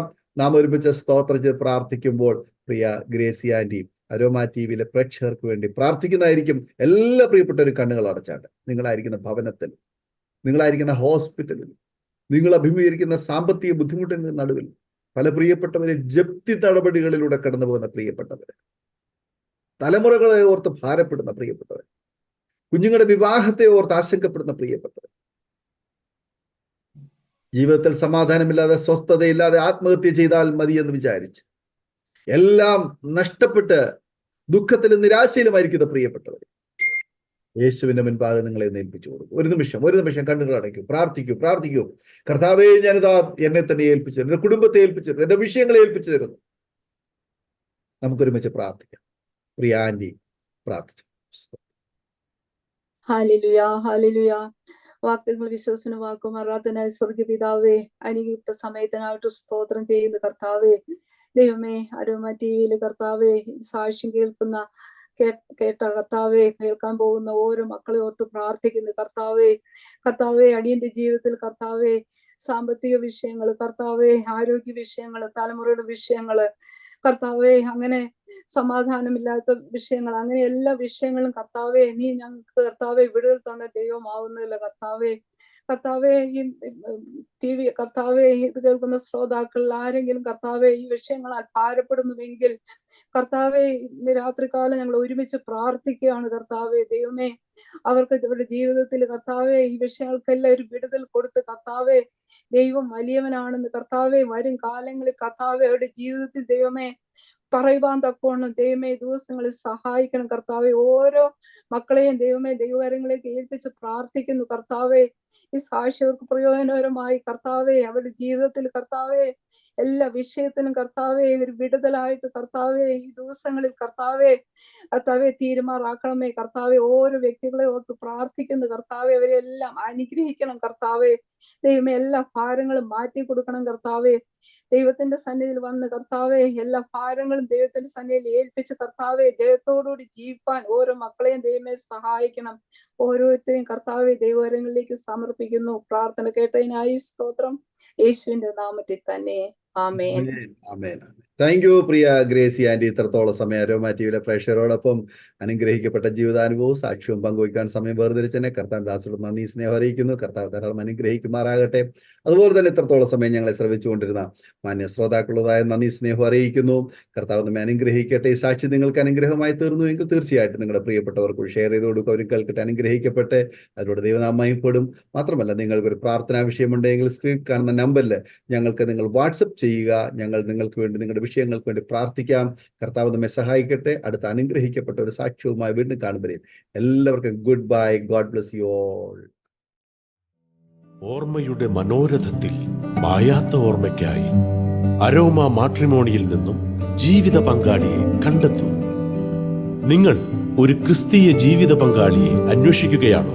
അതോ മക്കൾക്ക് അനുയോജ്യമായ ഒരു തക്ക തുണയ്ക്ക് വേണ്ടി പ്രാർത്ഥിക്കുന്ന വ്യക്തിയാണോ? എങ്കിൽ അരോമ മാട്രിമോണി നിങ്ങൾക്ക് വേണ്ടിയാണ്. ഇന്നു തന്നെ സൗജന്യമായി രജിസ്റ്റർ ചെയ്യൂ. അരോമ മാട്രിമോണിയുടെ പ്രത്യേകതകൾ: രജിസ്ട്രേഷൻ തികച്ചും സൗജന്യം. ലോകത്തെവിടെയുമുള്ള അനുയോജ്യമായ ക്രിസ്തീയ ജീവിത പങ്കാളിയെ തിരഞ്ഞെടുക്കാം. വിവാഹം നടക്കുന്നതുവരെ സർവീസ് ലഭിക്കുന്നു. ഏറ്റവും ചെറിയ പാക്കേജുകളും തിരഞ്ഞെടുക്കാം. അരോമ മാട്രിമോണി നിങ്ങൾക്കായി ഒരുക്കുന്നു വിവാഹം പരമാനന്ദം. Email aroma matrimony2020@gmail.com